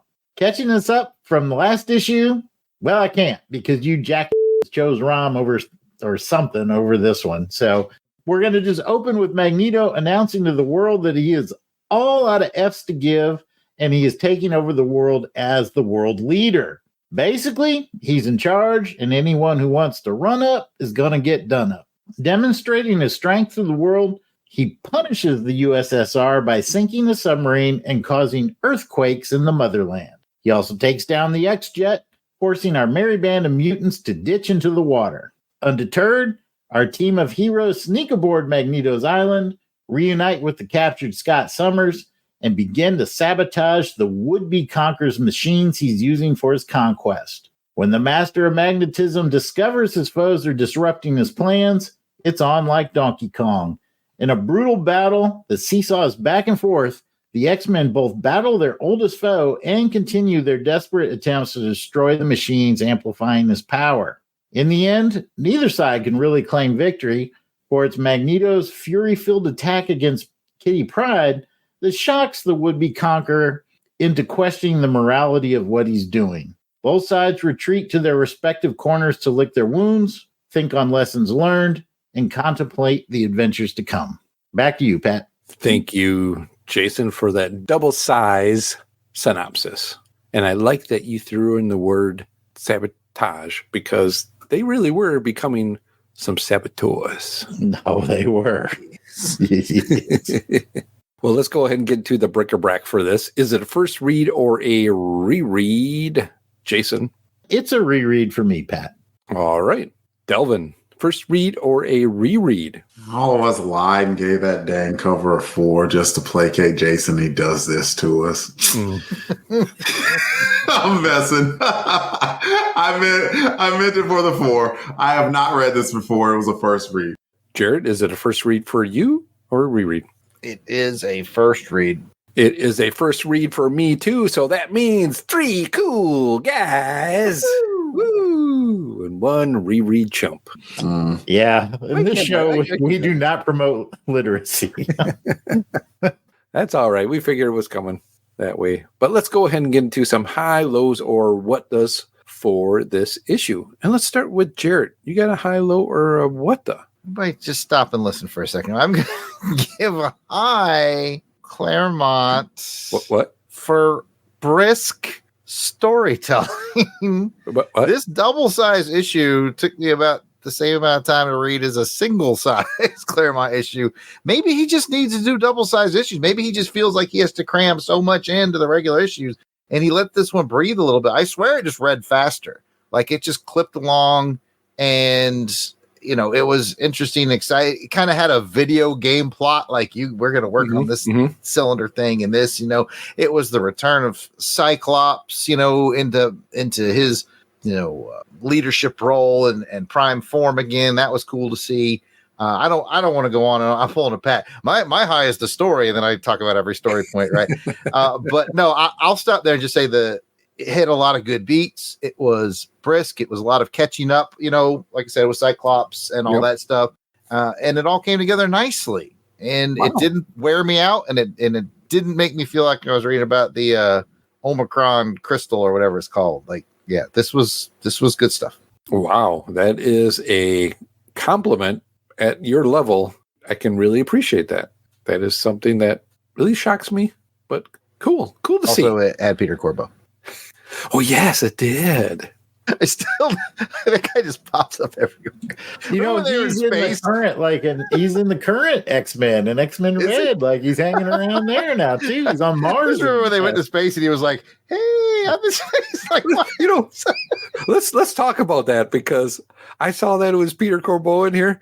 And then, and they list off what kind of jobs this guy has. I built the space station. I do this, and I did this, and I'm rich, and I have all this stuff. And yet the guy's so cool, he puts on the captain's hat when he's running that boat. He puts on the skipper hat. Angel's like, I got wings. Everybody's like, shut up, Angel. Peter's so much cooler than you. Why'd you put a wing hat on? Angel's like, I got wings. And Peter's like, I got wings. And everyone's like, Peter, you're so funny. Man, yeah, Peter Corbo or whatever his name is. Corbo. Yeah. Delvin, high, low, or what the? So I will riff off of what Jared said, talking about the story beats, and also add that there was gravity to this story.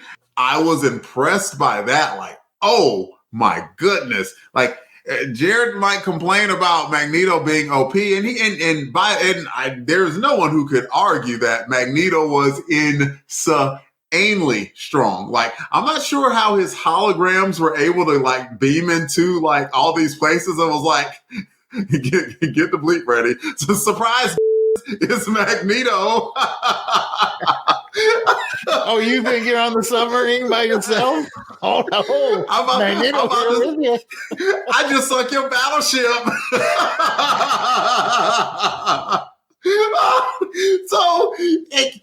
But he was doing some powerful stuff. He threw this threat out there. It was like, okay, I'm tired of all of your crap. They're hungry people, whatever. I'm going to protect my people, and you're going to give all the power to me, or else. Naturally, by the way, the countries are going to oh, I got something for that. And Russia struck first, throwing some nuclear missiles his way, of which he just immediately knocks them out of the sky and sinks the submarine. It was like, this is on your government, y'all. This wasn't on me. It had it like that submersible, that went down a few months ago. That's what Magneto did to the ship. Holy crap. He took a Russian city and started a volcano and then stemmed the flow of the volcano so that the people could evacuate and said, I won't be so nice next time. Like, good God. The man was at the nth degree with those powers, and it set up such a gravity for this storyline that it was very, very impressive. You saw the stakes immediately, and Claremont should take a bow for highlighting that so well. He's so cool and so powerful like that he did all that and then had a nice dinner and went to bed. Not a care in the world. And slept like a baby. Man. Oh, and you know what? He's still doing it. Mm-hmm. Oh, wow. Oh, Jason, do you got a high, low, or a what the for this? I'm going to go with a high for Magneto. This is kind of, I'm entering my prime where I've started reading the X-Men. You know, if I'm going back in history, this is where around where I'm picking it up. And Magneto is one of those characters that always fascinated me. I remember, you know, there was a point in time around issue 200 where he's actually leading the X-Men. Like he changes sides. There's in the Marvel superhero Secret Wars, it's a big surprise because when the Beyonder selects the good teams and the bad teams, he puts the villains over here and the heroes over here, and Magneto's with the heroes, and everybody's looking around like, what's happening here? And it's like with this issue that you start to really see there's complexity to this character. There's a morality to what he's doing, you know. And as I'm reading through this as a 52-year-old man, you know, I think I get it. I really do, you know, and it's not as black and white as when I read it as a 14-year-old, where it's good versus evil. And that's what I think Chris is trying to do in this story. And so this really starts taking the character in that direction where there are things about him, much like Dr. Doom, there are things that are noble about him, and yet he's still a villain. And in this issue, it's that almost killing Kitty Pryde stops him. Like there's a line and he done near crossed it, and he didn't even know he had this line, I think. But it's like it causes him to just, I'm abandoning everything that I'm trying to do. I got to figure this out because this is not right. And that is just really good storytelling and really sets up a compelling villain. I would definitely agree with you on that. I like the character development that we see with Magneto. And in the beginning, too, with him kind of saying why he's doing this, I'm like, yeah, you know what? You got some valid points. You're just going around it the wrong way, buddy. You know, it's like, and nobody should be, you know, people should be fed, you know, and be able to get the stuff that they need and not have to worry about, you know, the basic stuff. And he's kind of championing that, but just taking it to an extreme level. And I was like, oh man, you don't need to do that. And then to see that build up, and then you see him crumble and just kind of stop once he hurts Kitty. He gives that backstory of him and the connection with his kid and his wife, and just like, oh, again, some good storytelling that's pulling at my heart on this one. Jared, do you have a high, low, or what for round 2? Oh man, good points made about Magneto. That's why he's in league with Dr. Doom and Lex Luthor. Those kind of villains that just, there's a part of you that's like, pick up what he's putting down. You know, it's and I'm tangent here. I'm really glad they cast Michael Fassbender to play him in a lot of those movies because he's perfect at it. He's perfectly believable. It's just, you root for him when he's killing those Nazis in the bar, and you root for him when he's killing those dudes that set his house on fire and all that stuff. But then, like, he's got that bit of humanity where, you know, Charles never gives up on him for a reason. Yeah. And just a great character. So yeah, that's throughout the book. I won't belabor that point anymore. It's great.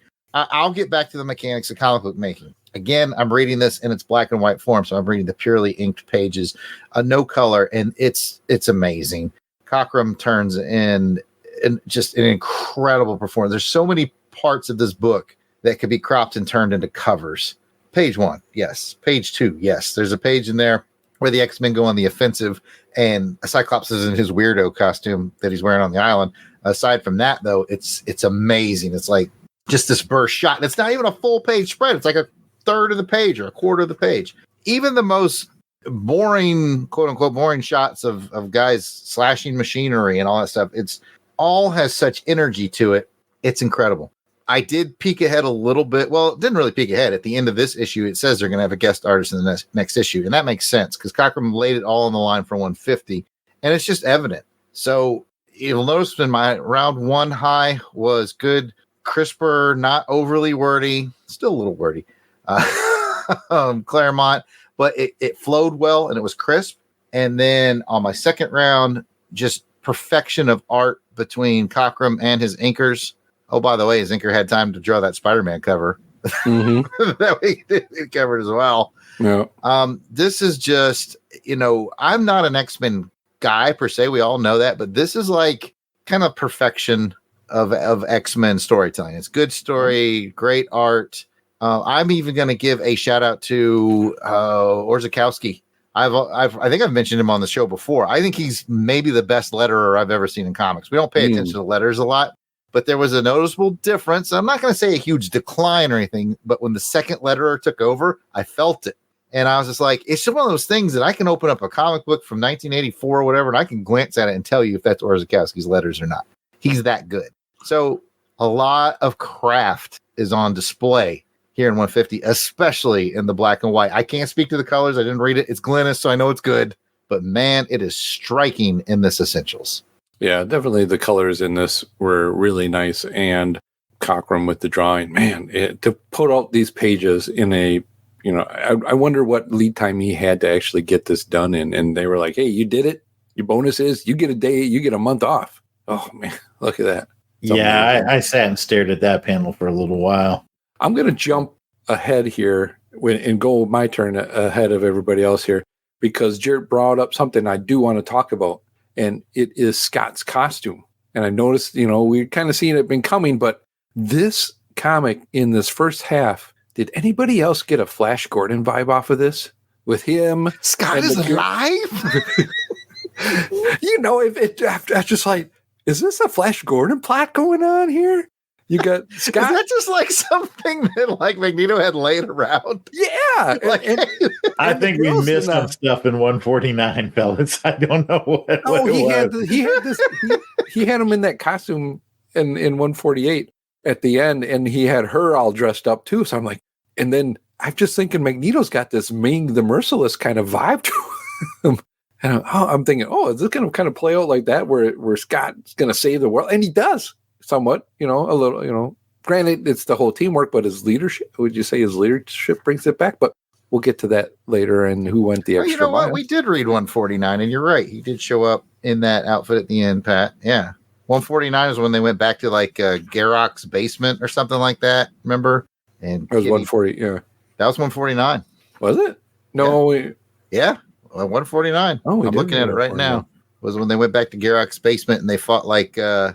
Yeah, you remember now. And Kitty unveiled her stupid roller skate costume. Yep. All right, we did. I'm second guessing on that one, but yeah, I was just getting a real cool vibe, Flash Gordon vibe on. Yeah, I see it. Yeah, definitely. I thought it was fun. And he's cool had this like octopus pirate costume. Like what? Magneto brought this island up from the bottom of the ocean. Yeah, was this like Atlantis? Where did these machines come from? There's all kinds of questions I had. I would like, but no, y'all read ROM instead. So no, we read 149. Did we? Yeah, we read one. We didn't read 148. Yeah, we read 149. Yeah, we didn't read. That's probably where it happened in 148. There's some backstory we're missing. Let's go to Delvin. You got a high-low or what the for round two? So Auburn Elvis is still with us in the chat, and he says, how baller was Magneto's capture of Charles?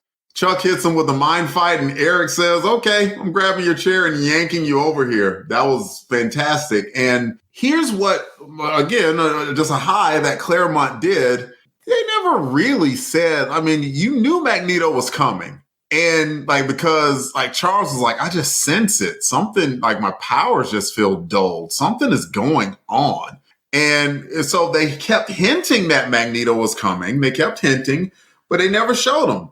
So you also didn't know exactly what type of fight it was going to be. And essentially, the first part of the fight, the X-Men had to find a way to battle their most powerful foe without powers. That was interesting.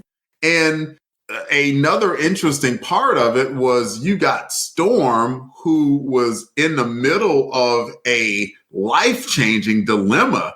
She's a master thief. She snuck into Magneto's bedroom where he was vulnerable. She could have killed him, and she was debating doing it. And I ultimately think that she could not have, but you never got to see the decision because Magneto woke up and gave her what he thought was a killing blow, and it almost was. But due to her resourcefulness, she was able to save herself. So like that moment just stuck out to me because, I'm a huge Storm fan, and it just went right to just the crisis of conscience that she had. But she stuck to herself, and she stuck to exactly who she was by not offing Magneto. There were so many good moments that were in this book, both individual and team, that like we could probably talk about it 3 or 4 more rounds. And and it wouldn't get old or redundant. The number of moments that were like another moment, for instance, like when they were about to come into the island and they didn't know that basically Magneto had a power dampening field, and Colossus got so far and then he lost his powers. Mm-hmm. And it was like, oh no, he's gonna die. Like it was, man. So just lots of fantastic moments that were put in this book, and a fight that you knew was coming, but you didn't know how it was coming, and that it delivered how it did. And there was basically there was build up, but there was no complete expectation of how that fight was going to turn out or pan out. Was very, very, very good. I definitely agree. And how baller is Magneto that they're like, we spent all this time being saboteurs and we're going to crush and do all this. And then Magneto's just like, oh, I'm waking up. You did that? Boom. He just, everything they broke just put back together again. Like, yeah, in a blink of an eye. Like nothing you did mattered. Like, yeah. No wonder why he was sleeping like a baby. He's like, you can't hurt me. I got nothing. Jason. Well, Delvin kind of touched on the Storm one I was going to talk about. I thought that was an interesting moment. So I'll leave that lie, and I'll do it's a little bit of a low for me, I think. I'll throw it out there. I don't mind the exposition, right? I think what would make these books just a little bit better is if we didn't have so much exposition during the action sequences. I think these action sequences, if you just clear the words out of it and let Cochrane's art, let the art talk. Let the art and the action do the talking. Let Nightcrawler just bang his beam with that metal bar. Let him just fry Storm with that pulse. Let Wolverine just shatter his helmet with his claws. What really annoyed me was like the Kitty Pryde stuff. I've been in combat, and I'm an introspective man. I'll sit and I'll think deep thoughts on things, but not in combat. In combat, You're just reacting. You're not like, well, but I'm only 14. Should I be here? And I hope I can do it. No, you're just like, I gotta find the thing, face through it, and blow up these world beating machines that he's got contemplating your everything in. Right. Even when Magneto, before he's getting hit, and I got this and that. Did I leave the iron on? Did I not turn it off? I don't remember. Exactly.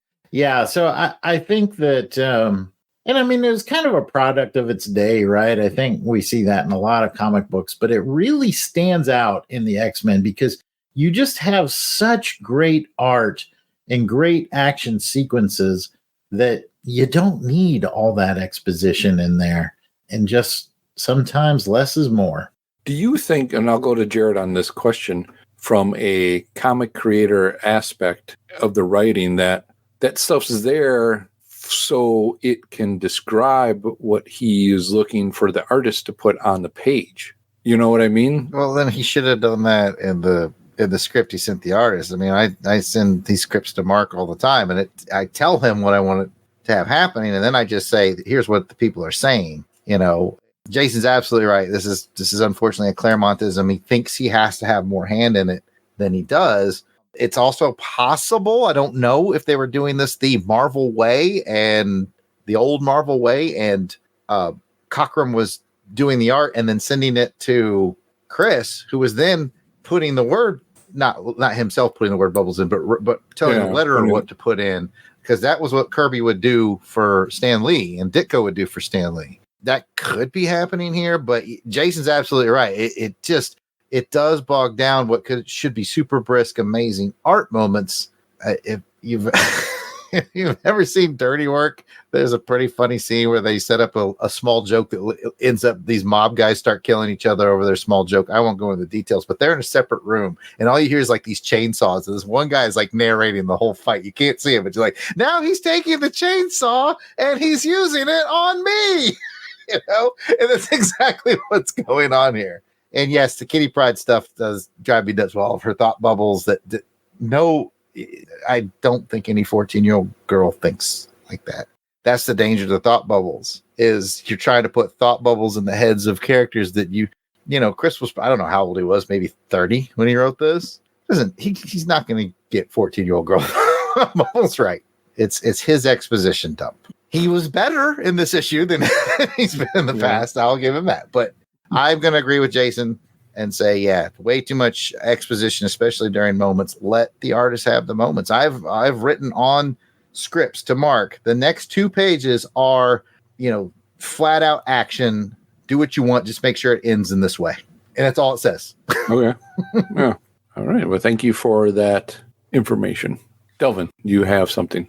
I do. In October of 1981, when this book came out, Chris Claremont was 30 years old. Man, I didn't win Karma Count, but I did win Claremont. Yes, wow. Thank you, Delvin, for that deep, dark web insight that you just pulled up there. Aww. All right, well, since this was a double-sized issue, does anybody have anything else they would like to say about this one?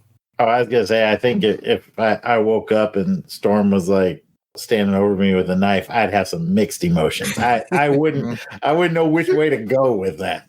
One question. Hold on. You pop that top off? Yeah, my magnet powers would have like, oh no, you fell on top of me. Oops, I fell over. Oops, I fell over again. How clumsy of my magnetic powers. I would have gone full Roger Moore of You to a Kill. I've been waiting for you. You're going to take care of me personally? Oh, man. This is a good issue. This was a good issue. All right. Well, with that, let's find out who went the extra mile. And, man, there is a lot to choose from in this one. But I guess we have to come up with something. But, you know, it is a bountiful, plentiful to choose from. So let's go to Jason. Who is your extra mile? I think I'm going to give it to Magneto. I think he started out in a place where he somehow was given these powers that could augment these technology that could augment his powers. And he's like, cool, I'm going to take over the world. And I think he left with some soul searching questions. And as I stated before, this kind of begins this journey of this villain. So I'm giving it to Magneto. And he stood his toe to toe with the entire X-Men team.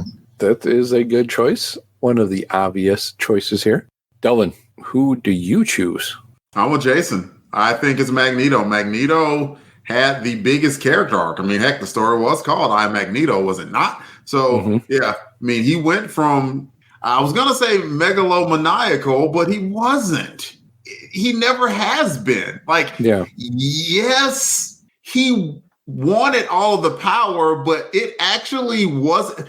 They even, I think, was it maybe Cyclops in the book? He's like, the reason why his plan would fail is like, as soon as like he would die, then like the world would be thrown into chaos. And it's like, but if he didn't die, the world might not be better off. like it definitely left that gray area where you're like, what if he won? And the world kind of just said, you know what? Yes, mutants are going to be an elevated class, but they're going to treat us okay, right? Like Magneto's going to make sure that he doesn't abuse us. And I don't know. I'm just throwing that out there. So anyway, like for Magneto to have the arc that he did, and it showed that at the end of the book, like if you thought that maybe he was a megalomaniac at the start of the book, you could not think it at the end because he harmed a child. And as soon as he realized what he did, he's like, oh, no, this is not me. This is not who I want to be. I've got to reassess. So that says something. So he had a huge story arc. Magneto was my guy. Right. Went your extra mile. Jared, is it Magneto for you? Are you Magneto too? I would say Magneto, but for the sake of variety, I will mix it up. And to no one's surprise, give it to my boy Cyclops, who stepped right back into that leadership role like a boss and lost no steps in his time off and did a great job. But yeah, I mean, he's my B team pick to Magneto. Before I pass it to you though, Pat, I want to bring a fun fact. You might have noticed that Corbeau's boat was called the Deja Thoris. Yep. Two. I guess Deja Thoris 1 got destroyed. Is Claremont a big Edgar Rice Burroughs fan? Because Deja Thoris is a character from John Carter of Mars. Mm-hmm. She's the princess of the Martian Empire, the Helium Empire, Edgar Rice Burroughs. So it bugged me enough that I looked it up, and I wanted to tell you guys in case you didn't know. If you remember, really good fun fact. You remember? Yeah, kill them all. If you remember, when he shows up, was it in the Phoenix Saga? Was that the Deja Thoris 1? Yes. That's what I suspected. Yep. And then it shows up again. I saw that on the back of the boat, and I was like, "Oh, cool!" It's got to be either Chris or somebody. Yeah. Cockrum's. It's gonna be one of the two of them showing their love for some old school Edgar Rice Burroughs. John Carter, yeah. Good find. Good Kathy in the chat, I have to put it up. She said, nerds. Deja Thoris. I'm sorry, I derailed this, Pat. It's your extra mile. Well, like I said before, there is a lot to choose from. I think each character kind of had their moment, whether it was their hero moment, their moment of change, things like that. I'm going to go with Storm to be different as well, too. Magneto, of course. And you couldn't go wrong with Cyclops, his coming back to leadership moment. But Storm had some leadership moments as well, too. And she had some big, strong moments where she struggled with, man, I can kill this guy. Should I do it? Should I not do it? Plus, just her coming and bringing down the thunder and the all that she did, the wind and all that, to just kind of help take Magneto at bay, that he thought he had gotten rid of her, but he didn't. She went the extra mile for me. It was kind of a reveal too, wasn't it? Because she said, I'm not a killer, and you're like, yeah, she's not a killer. Except for that time in Cairo, and you're like, wait, what? What? Except for that one time at band camp, and I was like, well, if you cross the line once, that would be a good take my snack back once. If I'm not mistaken, too, did she say something about Wolverine? Like, if Wolverine was here, this would be easy to say. Yeah, that's a leadership moment where you just go, hey, Wolvie, come here for a minute. I'm going to step outside. You do what you do.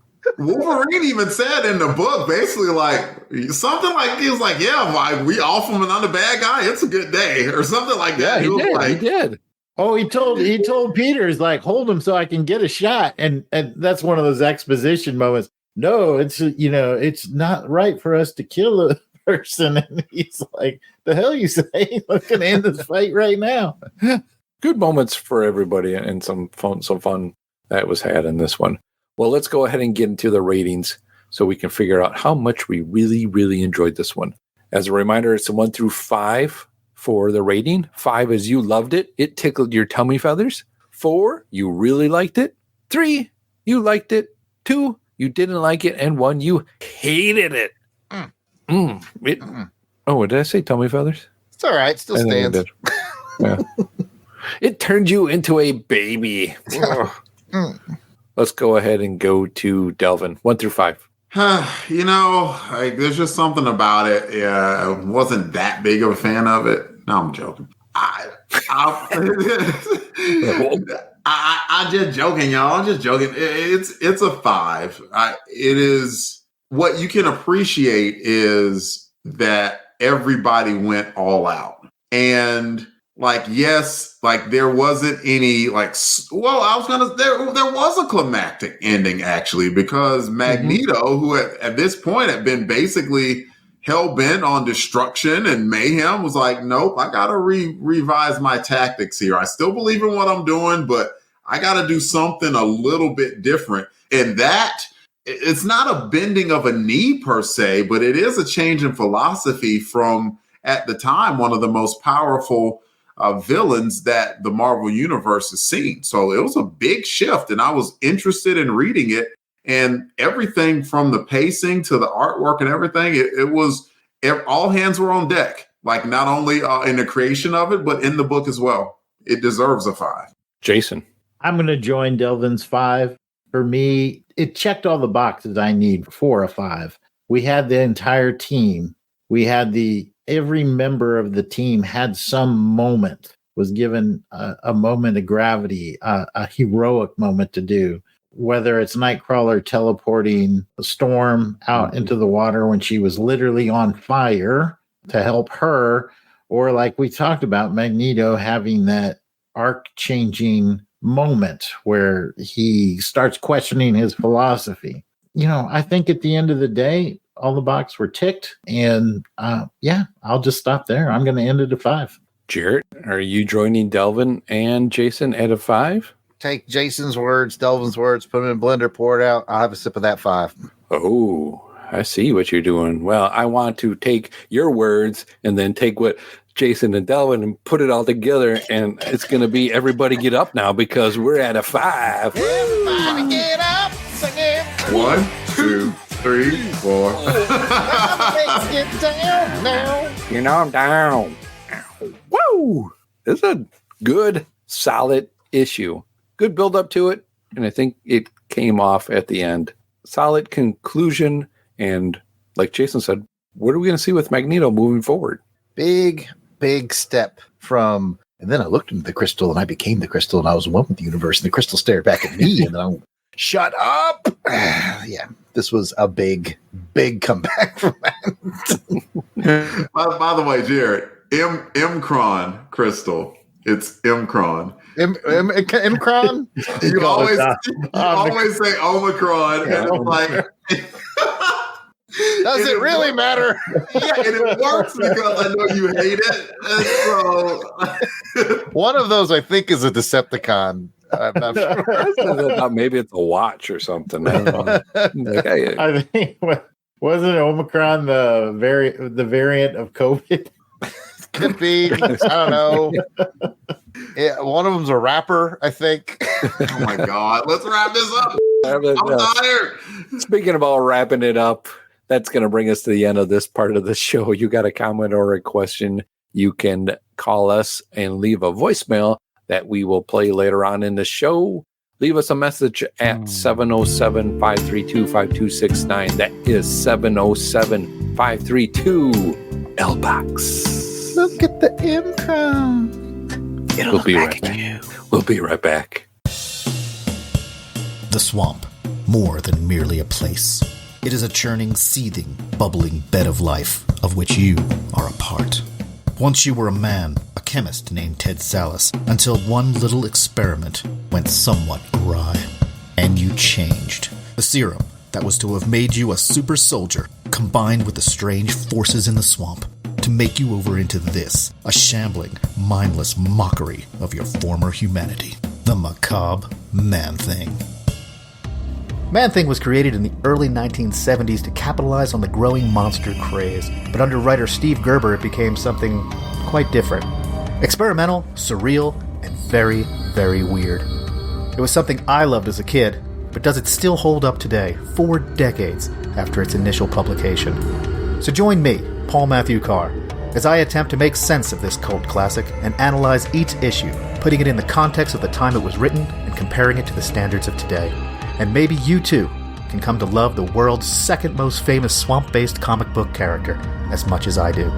The Nexus of All Realities, a Man-Thing podcast, a twice-monthly dive into the bizarre.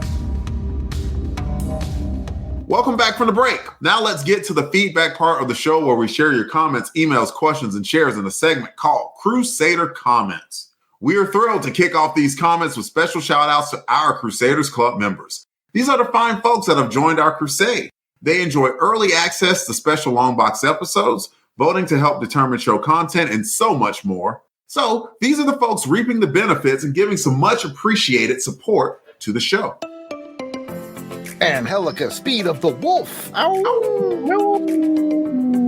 Auburn Elvis. Bill Beer. Braxton Underwood. Clinton Robeson. Captain Entropy. Clark Westfield. Dave Collins. Battle Wagon. Ezra Gallo. Gary V. Gene Hendricks. Gerald Green. Heinz K. Jason Keene. Jason Lady. Jeremy L. Hope you like jump too. Did it fast. So get done with it. Jameel. Joe Thomas. John Watson. Josh Strickland. Candace Ward. Captivating Kathy Bright, the MVP, and who hung out with us all evening tonight. That is in no way depressing. So did Auburn Elvis, by the way. Thank you very much, Auburn Elvis. Moving on to Matt and Lissy Paso. Mark Ross. Maxwell Traver. Miranda W. P.D. Devins. Paul Hicks. Rick from Jeff and Rick Present. Rob Morgan. Samantha Maney. Sean Urbanski. Spidey 67. Spreadsheet. Steve Cronin, who also joined us tonight. Thank you so much, Steve. Tim Price. Tony Pennington. And Toronto Cop. If we missed anyone on our list, we apologize. Keep in mind that we record these episodes well in advance of release, so if you're a recent addition, we should be adding you soon. But still, no worries. Just let us know that we missed you by sending an email to contact@longboxcrusade.com and we will get it straightened out. As a reminder, you can become a Crusaders Club member by heading over to patreon.com/longboxcrusade. For as little as $1 a month, you'll get access to the amazing world of the Crusaders Club. Come check it out. Don't have any extra scratch lying around, but still want to help us out here at LBC headquarters? Please take a moment to write a review on Apple Podcasts for this podcast. Even if you just want to keep it short with just star ratings, it helps raise the profile of the show, and we will share your review on the next show. We will move on to social media shares and retweets from Amazing Spider-Man Chronicles episode 17, dated March 1981, where we discussed Amazing Spider-Man 217 and Uncanny X-Men 146. We got some shares and retweets and all that from Fan Film Fridays podcast. Days of High Adventure. Bill, a.k.a. the Bat Pod. Scotty Cameron. Unpacking the power of Power Pack, because the Power Pack don't stop. Give me a beat. It's been too long since we shouted, give me a beat. Frederick. You got that one? You can do it. You can do it. Did I say it? I said it. Kushpinsky. You got it. All right, let's be quiet. Let's let you do another take. Frederick Kushpinsky. And everybody buy lottery tickets. And Deborah Smith. Oh, and we. Oh, sorry, Jared. Go ahead. I said, oh, because it's Deborah Smith. Yeah, that's my mom. And we have a few website email comments. One was from Nigel Spink. He says, had both of these as they came out. No one likes to show off Nigel. I like the name Nigel Spink, though. Tony Medeles said, both issues are great reads and worth owning. Cool. I'm glad you dig them. And we have one from Jared Albrecht, the yard sale artist with the blue ribbon and thing like that. And he says, well done, team. I enjoyed this one as Rick did an excellent job pinch hitting for yours truly, which was Leo. So that's right. That's the Leo gives his approval. Oh, right okay. there. He's nodding like, yeah, you guys did a good job without me. Yeah. You weren't with us that issue. If you notice in the background, Raphael is flipping off Leo. He's giving him side eye at the very least. Yeah. Oh, man. So Scotty Cameron says, Murder World, I remember playing through that in the first Marvel Ultimate Alliance. I do too. That's where you had the Pitfall game with the hero characters. That was fun. Right. Says the Hydro Man and Sandman duo is always a fun one. I find it gets a little muddled. Hey-o. Thanks, team, for reading all those comments. You can call us, by the way, if you'd like to, and leave a voicemail that we will play on the show. Leave us a message at 707-532-5269. That is 707-532-LBOX. Pick up the phone. Thank you, Brothers Albrecht. And thank you to everyone for the likes, shares, follows, and comments. We appreciate your friendship and help in spreading the word about this podcast. And that's the show. Be sure to check out the website longboxcrusade.com, where posts will be made for journaling this crusade. I want to thank Jared, Jason, Delvin, and the super secret chat people for joining us on this episode. But before we go, let's find out where the listeners can find us on the internet. Delvin? You can find me on Twitter, X, DEE_RAY1977. You can find me on Instagram at Delvin Ray. What about you, Jason? You can find me at Jason Albrecht on Instagram and on Threads. What about you, Jared? I am at Yard Sale Artist, X, Facebook, Instagram. It's all at Yard Sale Artist. Check out my artwares at www.theyardsaleartist.com. Also look for me at your local crystals, getting them mini burgers. Those are the Caroline crystals. And you can find me on the X at Christatos01. And if you want to interact with us live via chat and be entered in to win some free stuff on our live raffles, join us on our next episode of Doing It live stream on YouTube. And that is roughly the second Sunday of every month at 3:30 p.m. Central Time. Just go ahead and check out Longbox Crusade on YouTube. While you're there, please subscribe and hit the like button to the channel and hit that notification button so you will get reminders of when we are going live. Thank you all for listening, and we hope you enjoyed this episode of Amazing Spider-Man Chronicles. You got a comment or a question, we'd love to hear from you. Send us an email at contact@longboxcrusade.com or leave a comment on the Longbox Crusade Facebook, Instagram, or Twitter page, all at Longbox Crusade. Until next time, take care, and please join us for the next episode as we continue on the crusade to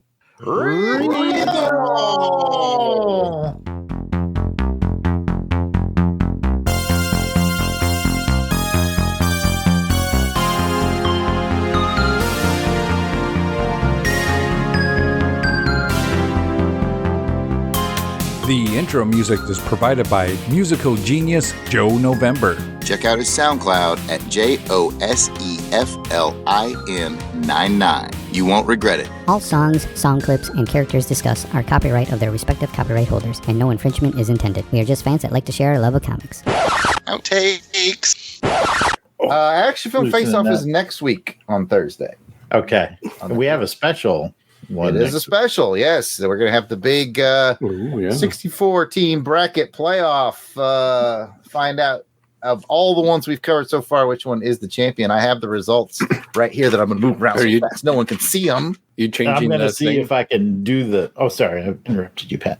You changing the intro? 64 team enter. One team wins. 63 leave. I already did it. I already did that joke. You're late, Pat. You're late. Damn it. I'm giving the point to Pat because you were late to the recording. So sorry. What? Yes. That's what you get.